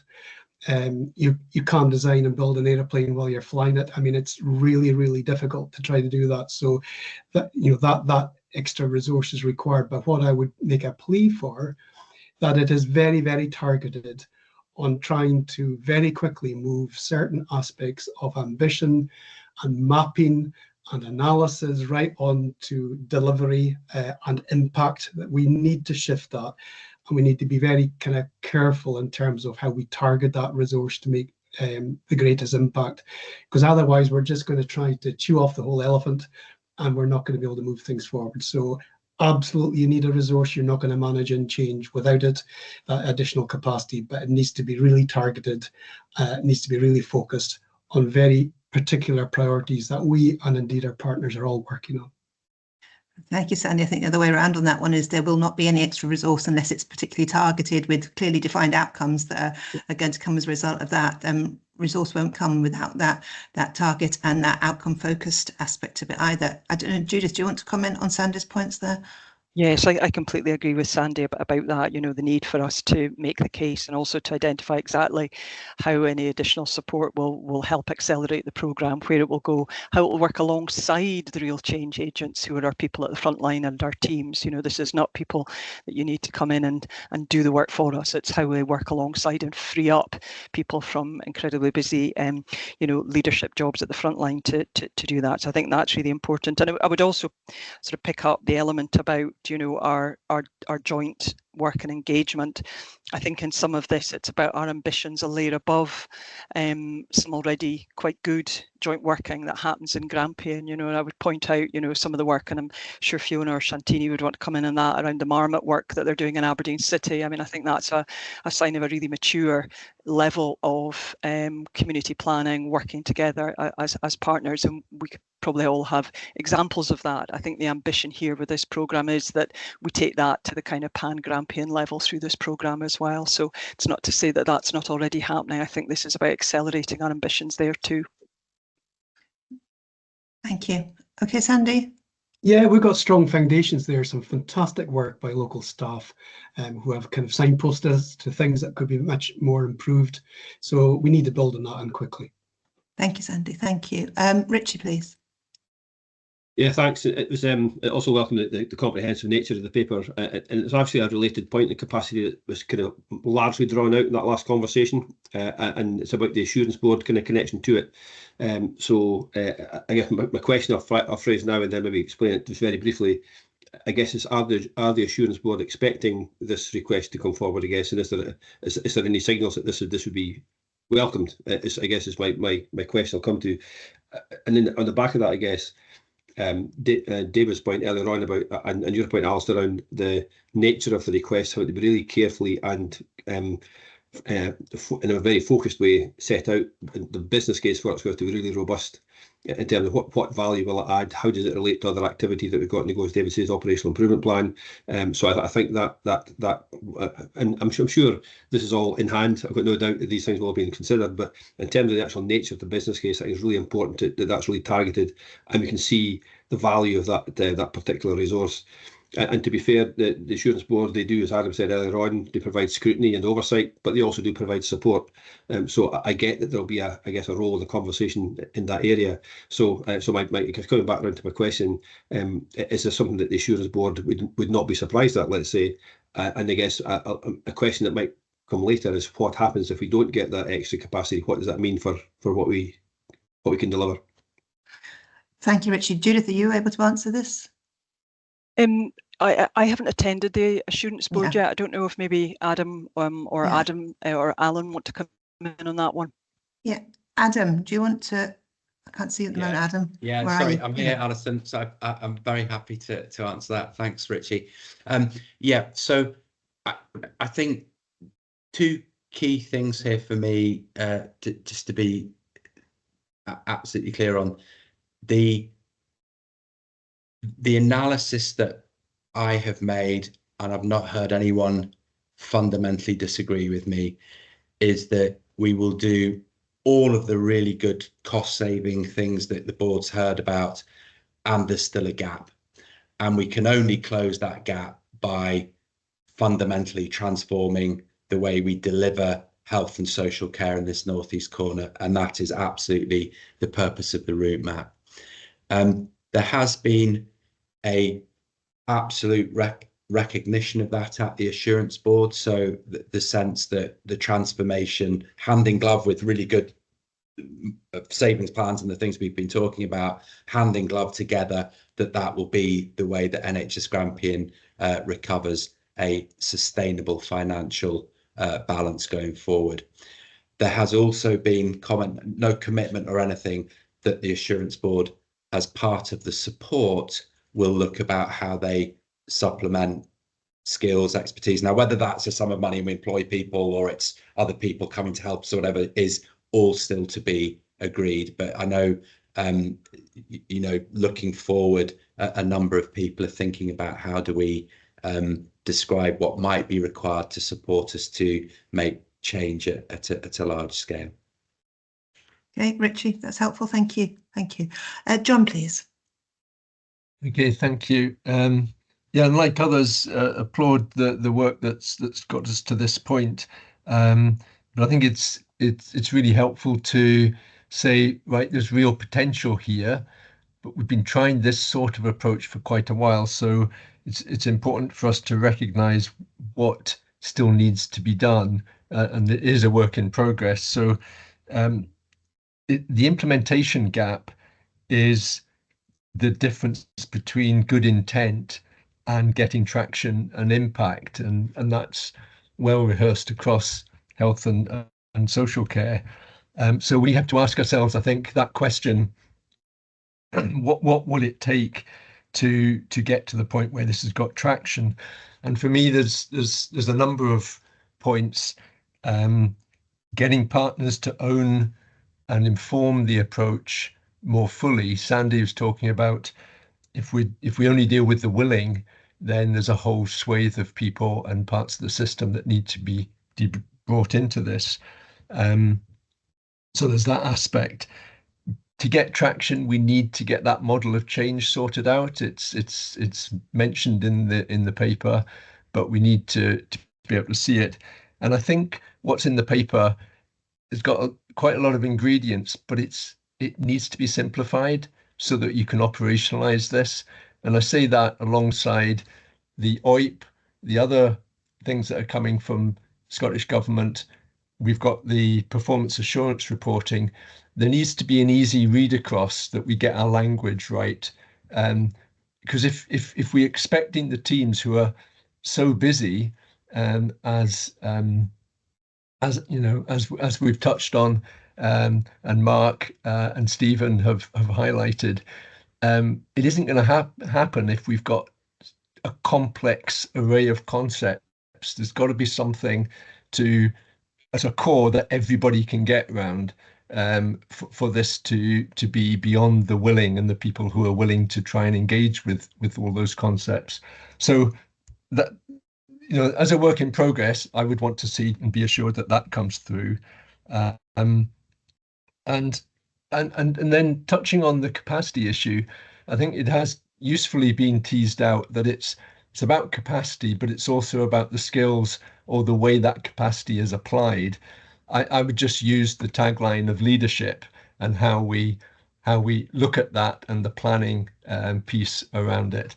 So really good progress, really good potential, but we've kind of been here before. So to realise that potential, be really keen to see the further development of this. And there's a few areas that, for me, would assist in taking that forward. Thanks.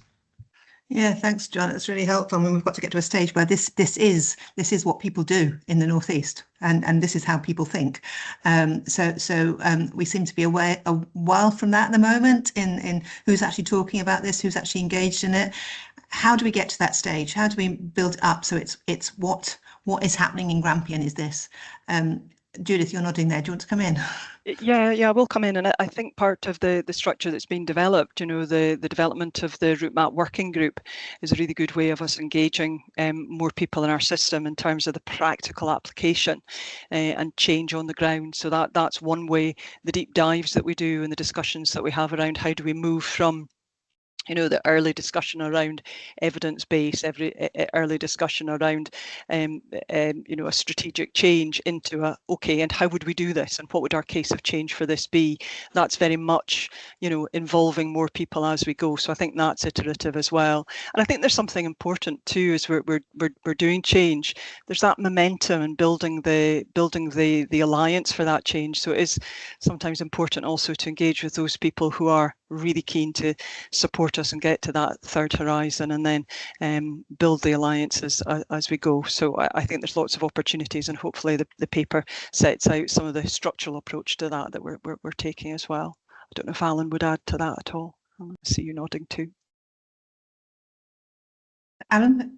Yeah, just briefly, absolutely support your reflections there, Jude. I think the role of the working group is absolutely critical to this work, and it absolutely has been a bit of a snowball effect, and I would probably rephrase the sentence perhaps that I've shared in the paper around willing and able to proportionate. So it was really thinking at the time about the pressures across the system and how we might just start testing out and spreading different ways of working across the system as well. And we're now actively looking to expand and mainstream, if I can use that word, this work over the course of the next few weeks and months. So really support Judith's reflections there, and hope that's helpful. Thank you. Thank you, Alan. Fiona, you were indicating there as well. Yeah, thank you, Chair. And I guess just to build on what Judith was saying, I guess the joys of integration gives us that great opportunity to be thinking about strategic change board and what we're trying to do with the route map, but also how we're doing that within our local improvement plans, our local housing strategy, our children's services plans. So we're absolutely, I think that's one of the key roles of the chief officers, is making sure that we're joining all that together. So I guess to give the board that assurance that we're certainly doing that across Grampian and our roles as chief officers, trying to make sure that we are joining all that work up to make sure that we're making this as simple for people to understand, because I think that's one of the key things. Whether you're a staff member, an employee of any of our partner organisations, or whether you're actually a member of the public, just thinking what the heck's going on. So I think we're really trying to make sure things are joined up. So we're trying to make that simple for people to understand, and they're seeing that we've got that common vision going forward. And I think the route map's key to that. Thank you. Thank you, Fiona. John, are you taking assurance from what's being said here? I am, but I think my point would be I'm not quite sure where the place is that this will come back to see it actually get not sort of finalized, but to see the further development of it. I'd like to see that or know where that's going to be reported, so that there can be the ongoing assurance of how that's working. And I still think, from probably the conversation we've got here, approving the capacity bit maybe needs a question of something coming back, which is about capacity and skills, so that we can be assured on that. Whether that's to the next board or to a seminar, I don't know, but I think that does need to come back so that we can see that. Thank you. Totally agreement with that, we've obviously raising questions here and setting a direction as well here in what we're saying. That's important. It does come back and we see how that's progressing. We'll put that in the action tracker as it needs to come back, and have further discussion offline about whether that's most appropriate in the formal setting of a board or a seminar. But that will certainly come back somewhere at that point, John. I think that's really important. Thank you. Joyce. Thanks. I agree with much of what John has said. However, I would go further, because we have been here before in terms of, gosh, we write a good plan in NHS Grampian, but trying to get change on the ground is the very, very tricky thing that we're not good at, because we've been talking about these things for nearly 20 years now. I've noticed, looking back on some plans in the past. So I would first of all ask, as a strategic change board, what strategy are we seeking to change? What strategic direction are we seeking to change? Because we have to know what we're trying to get to before we can get to it. So what is it? Because we can't change everything. So we have to make a decision about what is to be changed. And with regards to David and what he's talking about with simplicity, I think it's very important. I love a model and a diagram, but this is not going to be acceptable to most people because they've got work to do and they're very busy and they've seen it all before. So if you want to get people to engage and take it on board, there needs to be a very simple way to discuss this. I think the linkages are very important to the OIP and to the other national frameworks to ensure that it fits with what everybody else is asking us to do. And I think there needs to be a time frame. By what time are we expected to see certain aspects of this, and by when do we let it disappear? And when do we then go into the next, well, we'll just review it again and write a new plan, because that's what usually happens. And also I want to see the cost. How much are we spending on this? How much percentage of people's time is being spent on this so we can see a cost? And as somebody who's done lots of leadership work, I would say that leading by example is the most important thing you can do. If you're asking everybody else to cut costs and not spend money, don't come to me asking for money. Look at what you're doing, look at what you don't need to spend, look at who you don't need involved in the project and replace them with somebody who is going to provide those skills from elsewhere. And finally, how it's going to be reported and where it's going to be reported. And also the things that have been cited as good examples are all things that were in place long before the Strategic Change Board came about, which concerns me. If we are going to take credit for things, I want it to be for things that have been introduced by the Strategic Change Board or come through the process that they have introduced, not for work that has been ongoing for, in some cases, several years, or at least for a few months, and came about because of challenges and issues within the system, not because of something that was identified through the Strategic Change Board. So I think people have done a lot of amazing work here, but it concerns me that we're falling into the same pattern again, and we need to get out of that pattern. Thank you. Thank you. We need to make this business, not plan. We need to make it business, I think. Judith, do you want to come in on these issues that have been raised by Joyce? Yes, I'll do my best. I think there's obviously a need for us to recognise that change doesn't start from a blank sheet of paper, and I think it is in certain areas quite appropriate, taking your last point first, that we look at change that's already happening in the system and amplify and accelerate that, aligned with our strategic direction and what we're trying to do. Because I think if we don't, we set a wrong message into our system that that's the wrong direction. We shouldn't have been doing that. Here's the new thing. So I think there is something about that, and being really thoughtful about that, because in doing that we really have to focus on what is the change that's already happening that is impactful, or what is the change, as we say in the Three Horizons model, that is the seed of the future happening in the present. So I think that's important, and a big part of this is the mapping of understanding that work. I'll pick up your point about the language and the simplicity in this. I think that is really important, and I do agree with you. This is complex by its nature. We are a complex system. I think we've drawn that out already in our discussion about the multiplicity of partners, the multiplicity of plans. Yes, it is our role and our leadership role in simplifying that complexity, and I think that's some of the stuff that in this foundational year we're really trying to get to. What are the key messages? How do we set this out in a way that is easily understood by everybody, that boils it down to our key priorities that we're going to achieve? And that's very much the space that we're in now. As I say, with this being the kind of bridging year, is wrestling with that.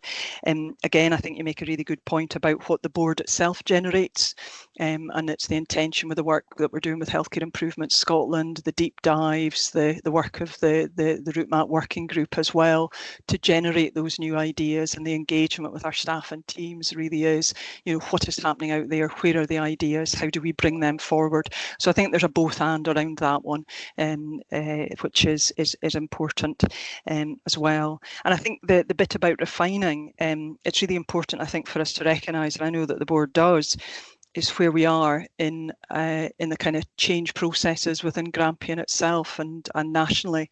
Obviously, we have the 3 new Scottish Government reform products. We need to ensure alignment with that, because that's possibly going to be our direction for quite a while. So we need to take stock and reflect on our alignment with that, as well as the work that's happening with the Assurance Board support too, and the work that we'll do around that. So I think that's kind of important as well around that. Hopefully I've covered all of those points, and I think when we come back with that discussion about resources, I think it is absolutely, and we will certainly want to make very, very clear how any additional resources that we're seeking to support this work align to all of those issues. Thanks, Chair. Thank you. Joyce, do you want to come back? No, I'm just interested to see where we go in the future and that we get somewhere quickly, because we don't have a lot of time to waste. Thank you. I think that's an essential point. Thank you. David, back to you. Thank you, Chair. First off, let me reassure you, Chair, that I do see the holistic picture of this, and I do see the broad activity as a whole, as you alluded to earlier. This is a great discussion. As Sandy said, there's no additional resource for this. So that means that something's going to have to stop in order to resource this correctly. And there will be opportunity costs as a result of that. And I think the conversation hopefully has got us to the point where we will look closely at exactly how much resource is needed to deliver this properly, rather than salami slicing something else, so that we can put one pair of hands behind this, for example, which is not probably likely to make a material difference. Thank you.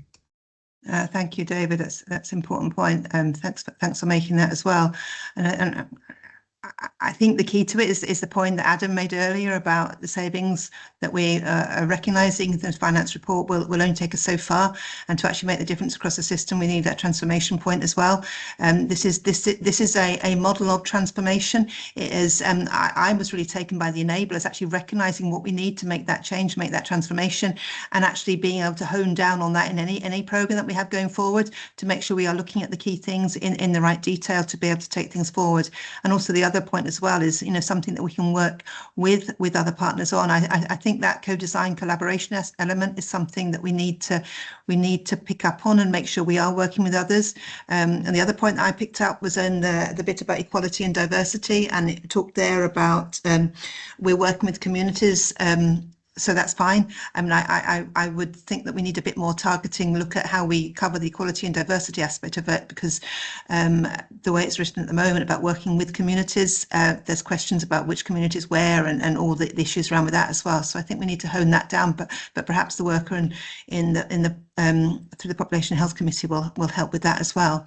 But we need to transform. We need a mechanism to transform. This is a route map. This is a route map to transformation, and it has enablers that I think we need to focus on as well. So I think there's clearly work that has to be done. We've already comments about we need to have this coming back to us to see what's happening. We do need to be sharp on time, and we do need to be sharp on any business case as well, thinking about resource. But I think they're important aspects of what been done, and I would thank the team who's been working on this at our request for a long while now as well to get us this far. And I know, as I alluded to at the beginning, there was pressure to get this to this August meeting. I think they'd have preferred it a bit later, but that's us putting the timescale on as well that we needed at this meeting. There's been a few differences of opinions on this, so I think we need to go through the recommendations carefully and make sure we're all happy with all of them. On the first one, on the assurance, there is a typo in it. The word as should be is, but with that, the assurance to review and scrutinise the information provided in the paper and confirm it provides assurance that the current direction of the route map is a credible and collaborative approach to delivering sustainable transformation across the system. In the light of our discussion, can we agree that? Yes. Yeah, thank you.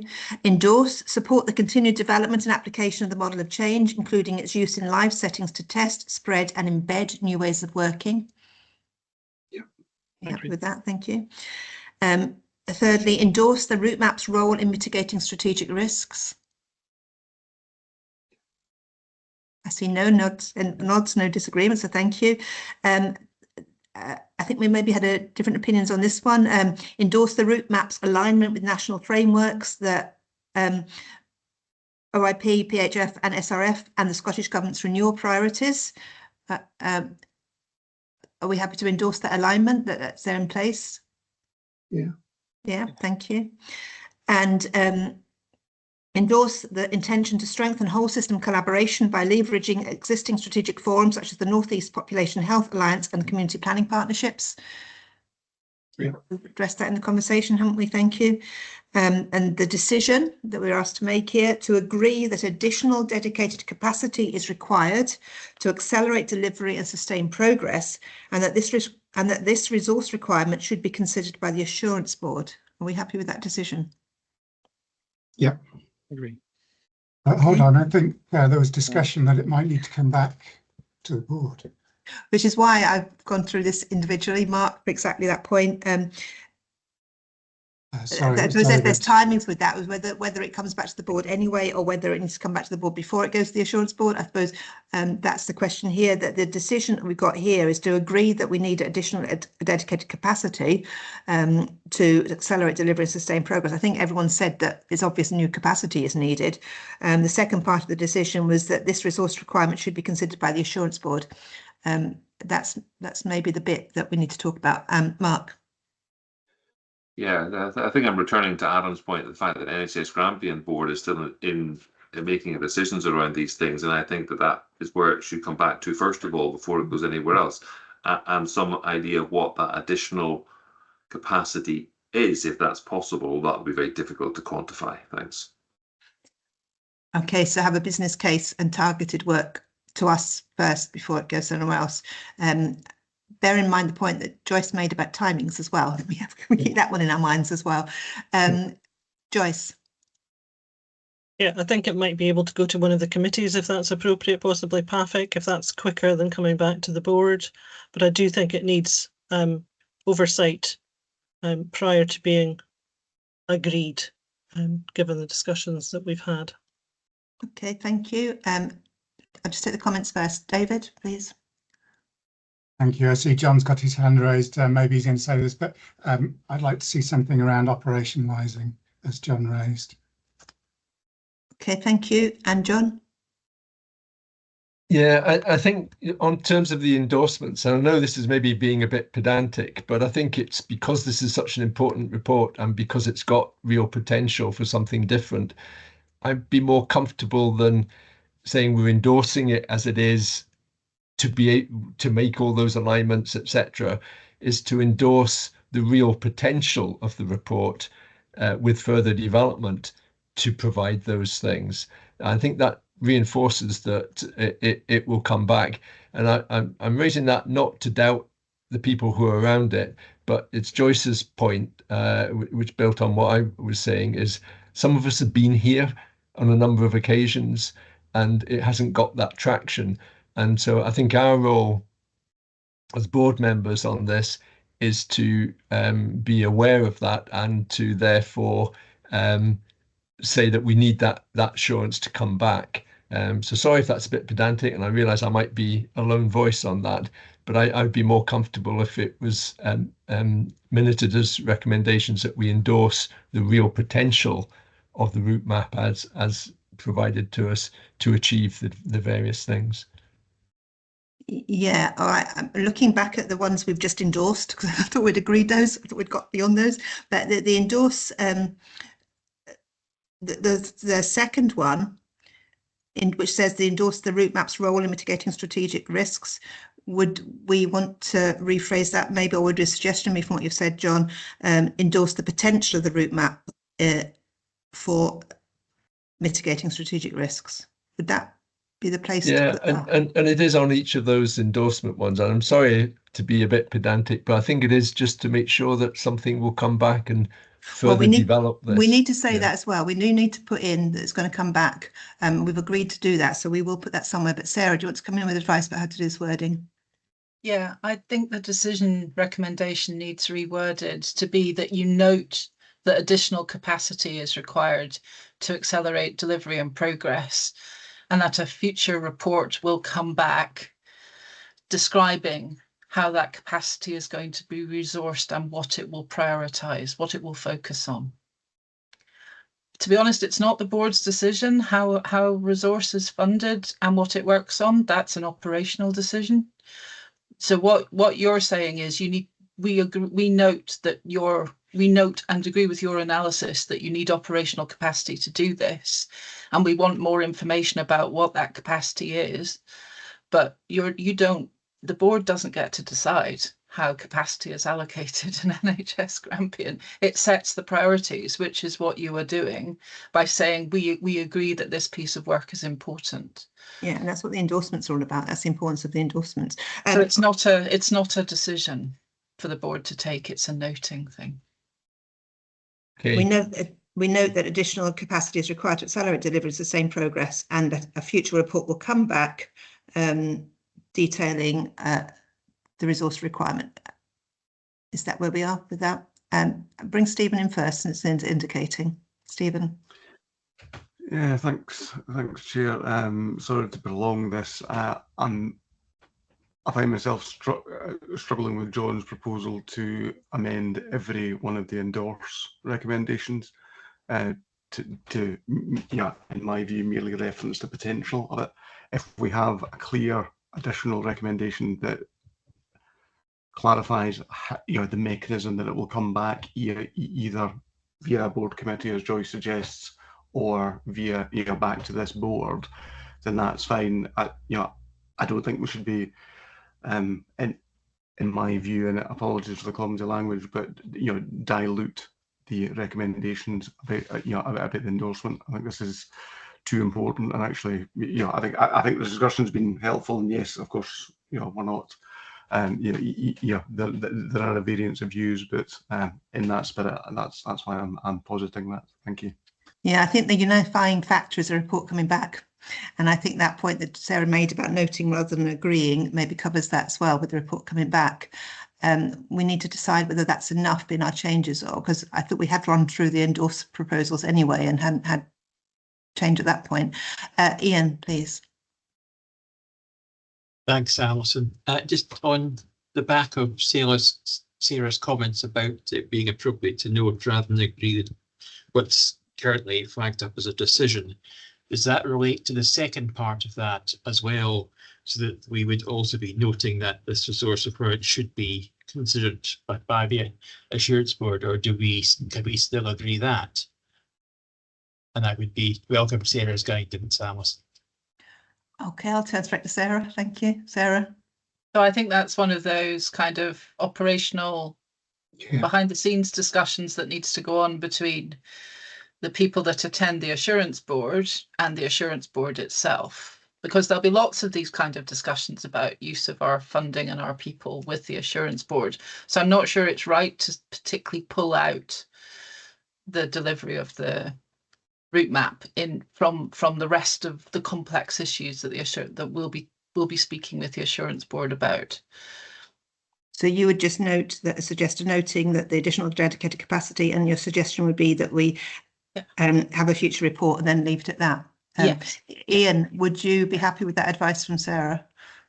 I'm always happy with Sarah's advice. It's always very good. If Sarah's happy that that's a better form of words than the as printed, I'm certainly happy to that we would agree that. Okay, thank you. And I'll bring Sandy in, please. Yeah, I mean, I absolutely agree with Sarah. We will run the risk of delving into operational decisions about, where resource and capacity is coming from and how is it targeted and all the rest of it. We need to be assured at either committee and or board level that this is underway and it's been managed, but we are not making managerial decisions on the detail of it. Okay.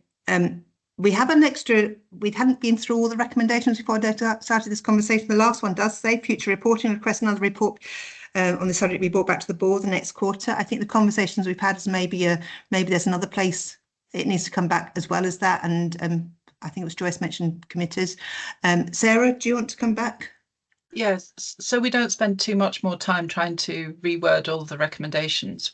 Would it be acceptable to the board that we issue revised recommendations by email to everybody before we put them in the minute of the next meeting. So you're not waiting until the next meeting in October to understand what the revised recommendations look like. So obviously it'll be in the minute formally of the next board meeting because we're changing it, but I can circulate it to everybody before that. And then we can just confirm the wording that everybody's happy with before the next board meeting. I think we need to clarify the direction though. I think we need to be, the precise wording could maybe wait for that, but what we're changing. So we had a proposal to change the endorsing to potential endorse, but I don't think John's got support from that one. Sorry, John. So do we just leave the endorsements as they are? Can we agree whether we do this or not? Leave the endorsements as they are, and then on the decision, it's basically changing it to note and adding a bit about future reports coming back to the appropriate place. Can we agree that amount? Ian, please. Apologies, and I agree with you, Alison, but what would the position be, if I could ask Sarah, Alison, if you circulate what I think we're about to agree, but people don't agree that what you circulate is what we agreed, without disappearing down a rabbit hole. Well, exactly, which is why I wanted to get clarity on what we're actually. That's exactly my point, Alison. Ian. That we need to get a basic clarity on what we're doing, rather than spend this meeting talking about precise wording. So can we agree that all the endorsements stay as they are, that on the decision it's noting and talking about a future report coming back to the appropriate place, and that that change be the basic change?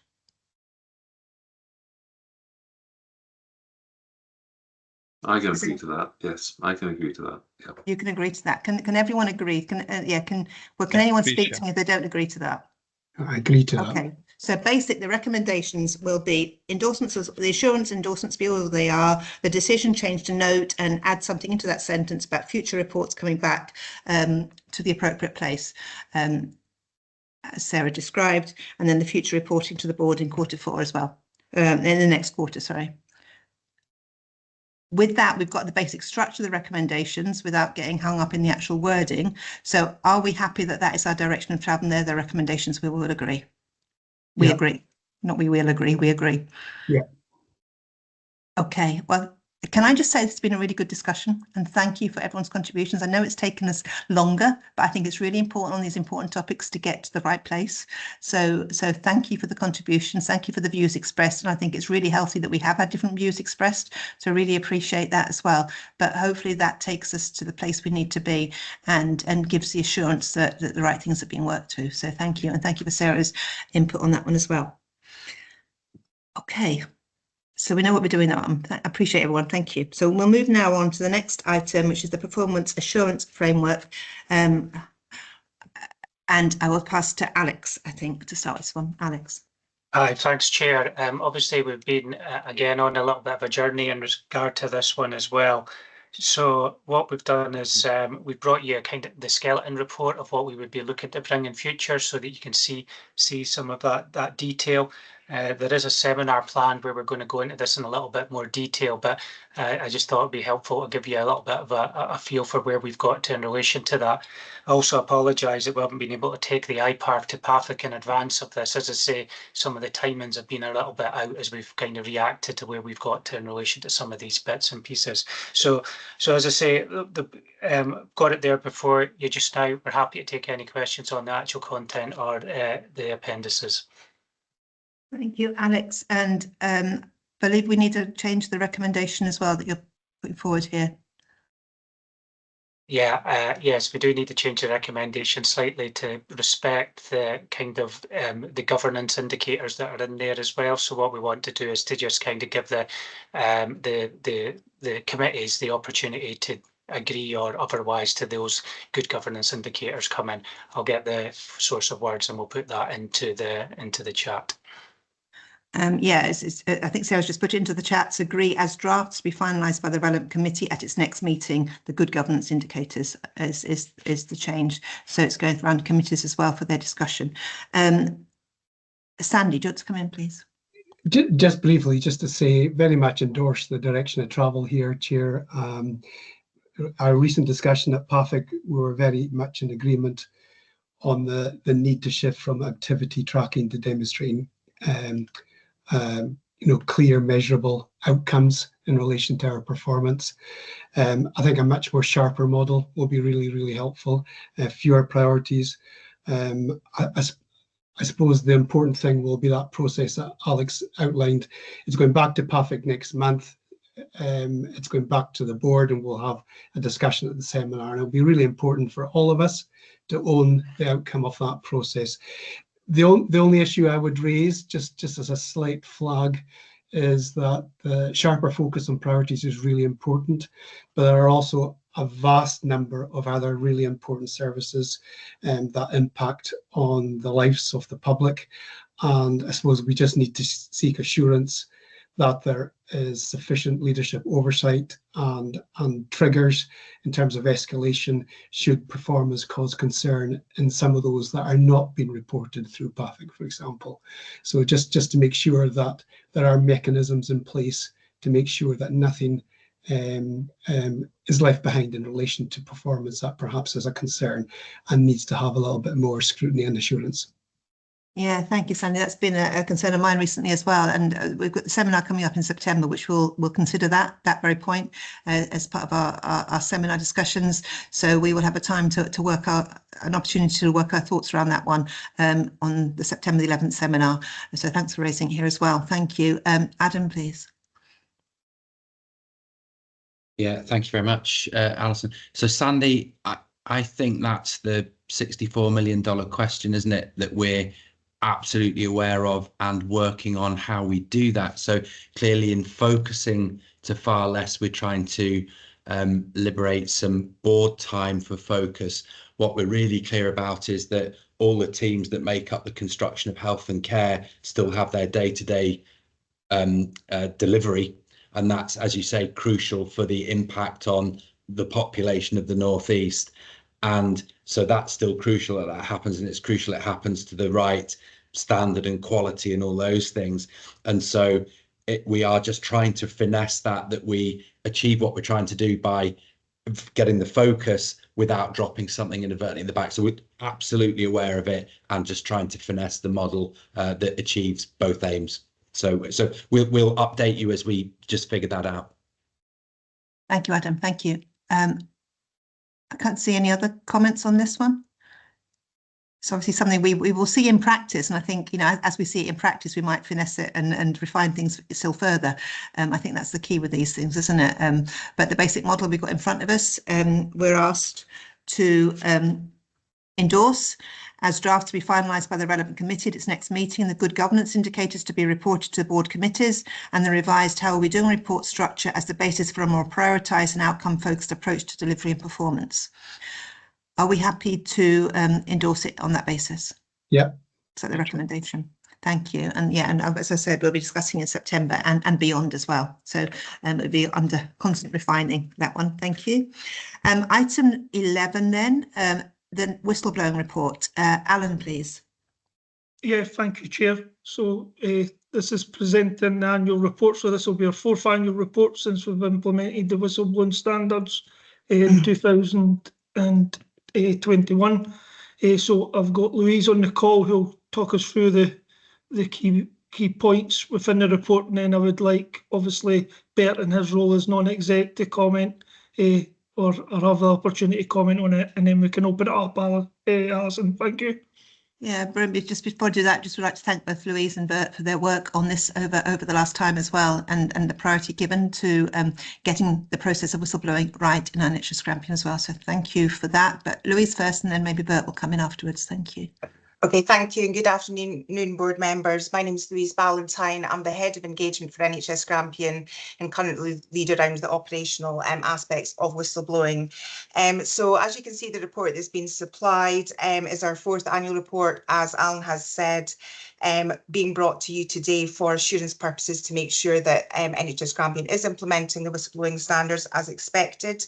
I have brought just some highlights just to bring some challenges and commitments to improve, just for a bit of exception reporting. So under highlights, just to say that the concern numbers that have continued to be reported and the staff groups raising those in the different locations, the different types of concerns under whistleblowing, is giving us some good confidence that the standards are well known about, that people know how to raise them, and that there is that continued trust that when people have used the process, that people are still continuing to feel it is a trusted process to use. So I think that's something that is encouraging.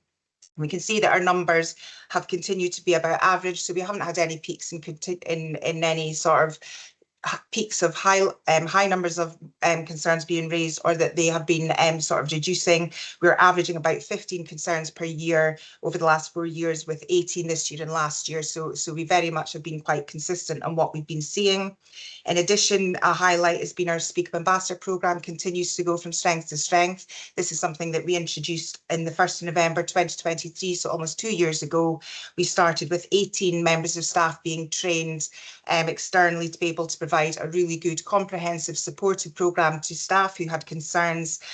2 years on, this is continuing. We've only lost one member of that Speak Up Ambassador programme, and that's because they are now the Speak Up and whistleblowing manager. So they've actually just changed role. So we still have all those people in place, supporting about 3 people, 2 to 3 people a year, or over the last 2 years. So, and continuing to keep their skills up to date, having good experience, and that's been working really, really well.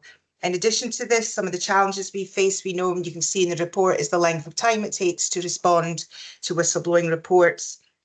Average in NHS Grampian is about 3 months. This has been fairly consistent over the 4 years, with peaks and lows, but that is generally what it takes us. And we know that a lot of that is because the majority of our concerns go through as a level 2 investigation, that they're a bit more investigation needed and interviews of staff, etc. We know that annual leave impact in this, and we know that also when we have a few concerns opening and closing at the same time, and then sometimes there were maybe about 11 responses opening and closing and being handled, that the resource to be able to manage this effectively and efficiently is impacted, and therefore things aren't done as quickly as we would like.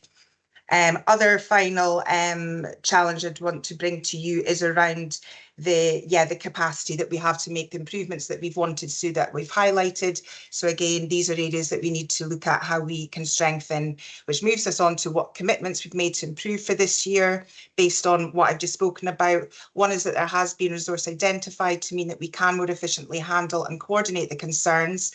This will allow us to have more of a focus on business as usual. So that means that staff, when they do get in touch, that we're supporting them to have the confidence and skills to raise that at the lowest possible point, and also that we'll do more early resolution where we can, which again, we know that takes within sort of 1 to 5 working days, will be a lot less resource intensive and will be a lot more of a positive experience for all involved. And finally is about the experience survey that we're introducing for all involved in whistleblowing, to show what their experience has been, how we can improve that. And in addition, the Q&A leaflet and other improvement areas that we've got on an action plan that we know with some additional resource we'll be able to put in place more sooner than we would have otherwise. So we're very grateful to the additional resource, and that we'll be able to make improvements this year. So thank you. I'm happy for any questions once Bert and Alan are finished with their comments. Thanks. Thank you, Louise. That was great to hear all that from you. So thank you. Bert, do you want to come in with anything additional from your point of view as whistleblowing champion? I can't see you. Thank you, Chair. Firstly, thank you to Louise and her team for all the work that they do in relation to whistleblowing. The annual report, of course, is something that we're required to do in response to the standards, and it focuses mainly on stats and performance in relation to stats. I would just like to add just a couple of additional comments in relation to that. Louise has mentioned about the length of time that it takes to complete investigations. Yeah, it takes too long, but it is understood that complex investigations do take a long time, and Louise has already mentioned some of the reasons for that. But we need to continue trying to improve that. The figure of 18, I think it is, for this report is slightly up on what it has been in the past. I think from that we can take some reassurance that people are aware of the standards and know how to raise a concern, but there's more work to be done in relation to that. We need to continue to highlight how people can come forward and raise a concern and speak up if something's not right, and to know that they've got support when that happens. I think the board should be aware that over the past few months we've been looking at the processes.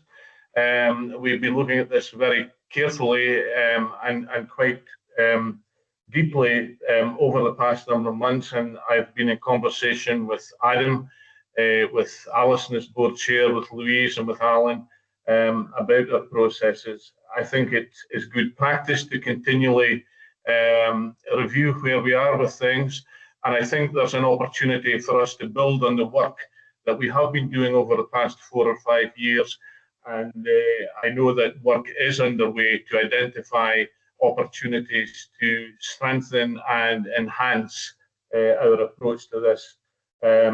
I think what that will lead to probably is stronger governance. It will look at how we are investigating concerns and how these investigations are allocated and carried out. I think it will look at the number of staff who are involved. Louise and her team are a pretty small team, and there's a lot of work involved in this, so we will be looking at that. And I think perhaps as a consequence of all of this, this would take me back to what I said earlier, which is about the length of time that it takes to investigate concerns. But you know, there's 2 or 3 key messages. We need to continue to promote the standards. It needs leadership to set the example in relation to that. This is about learning, and we need to make sure that learning is shared, cascaded, and is sustained.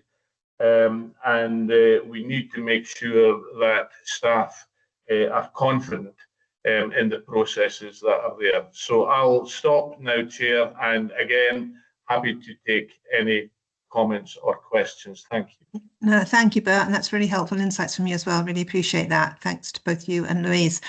Dennis, Derek and Jose. Dennis, please. Thank you, and thank you to Louise and the team. Probably I'll start off with acknowledging that the work that Bert does in visiting staff throughout the Grampian campus. I know that he takes a great deal of time, and he's met many staff in many disciplines across NHS Grampian. Louise, the thing I picked up initially, and it's been mentioned by Bert, is the length of time. But during that length of time that it does take, do you also contact or make any communication to ensure that people don't feel that it's being either ignored, or people just feel that it's somewhere but they don't know where? Do you actually make any contact with people saying it's ongoing and we will obviously report back as soon as we can? It's just that acknowledgement bit. Thank you. Thank you, Louise. Yeah. Des, yes, absolutely. That's part of the standards, and it's part of absolutely what we do. We do let people know as well when they first raise concerns that although the timescale is that we need to try and meet the 20 working days, that we do find it often does take longer, and for those reasons, we make sure we're in touch with people at least every 4 weeks. But if not, we would be in touch between that, depending what's happening.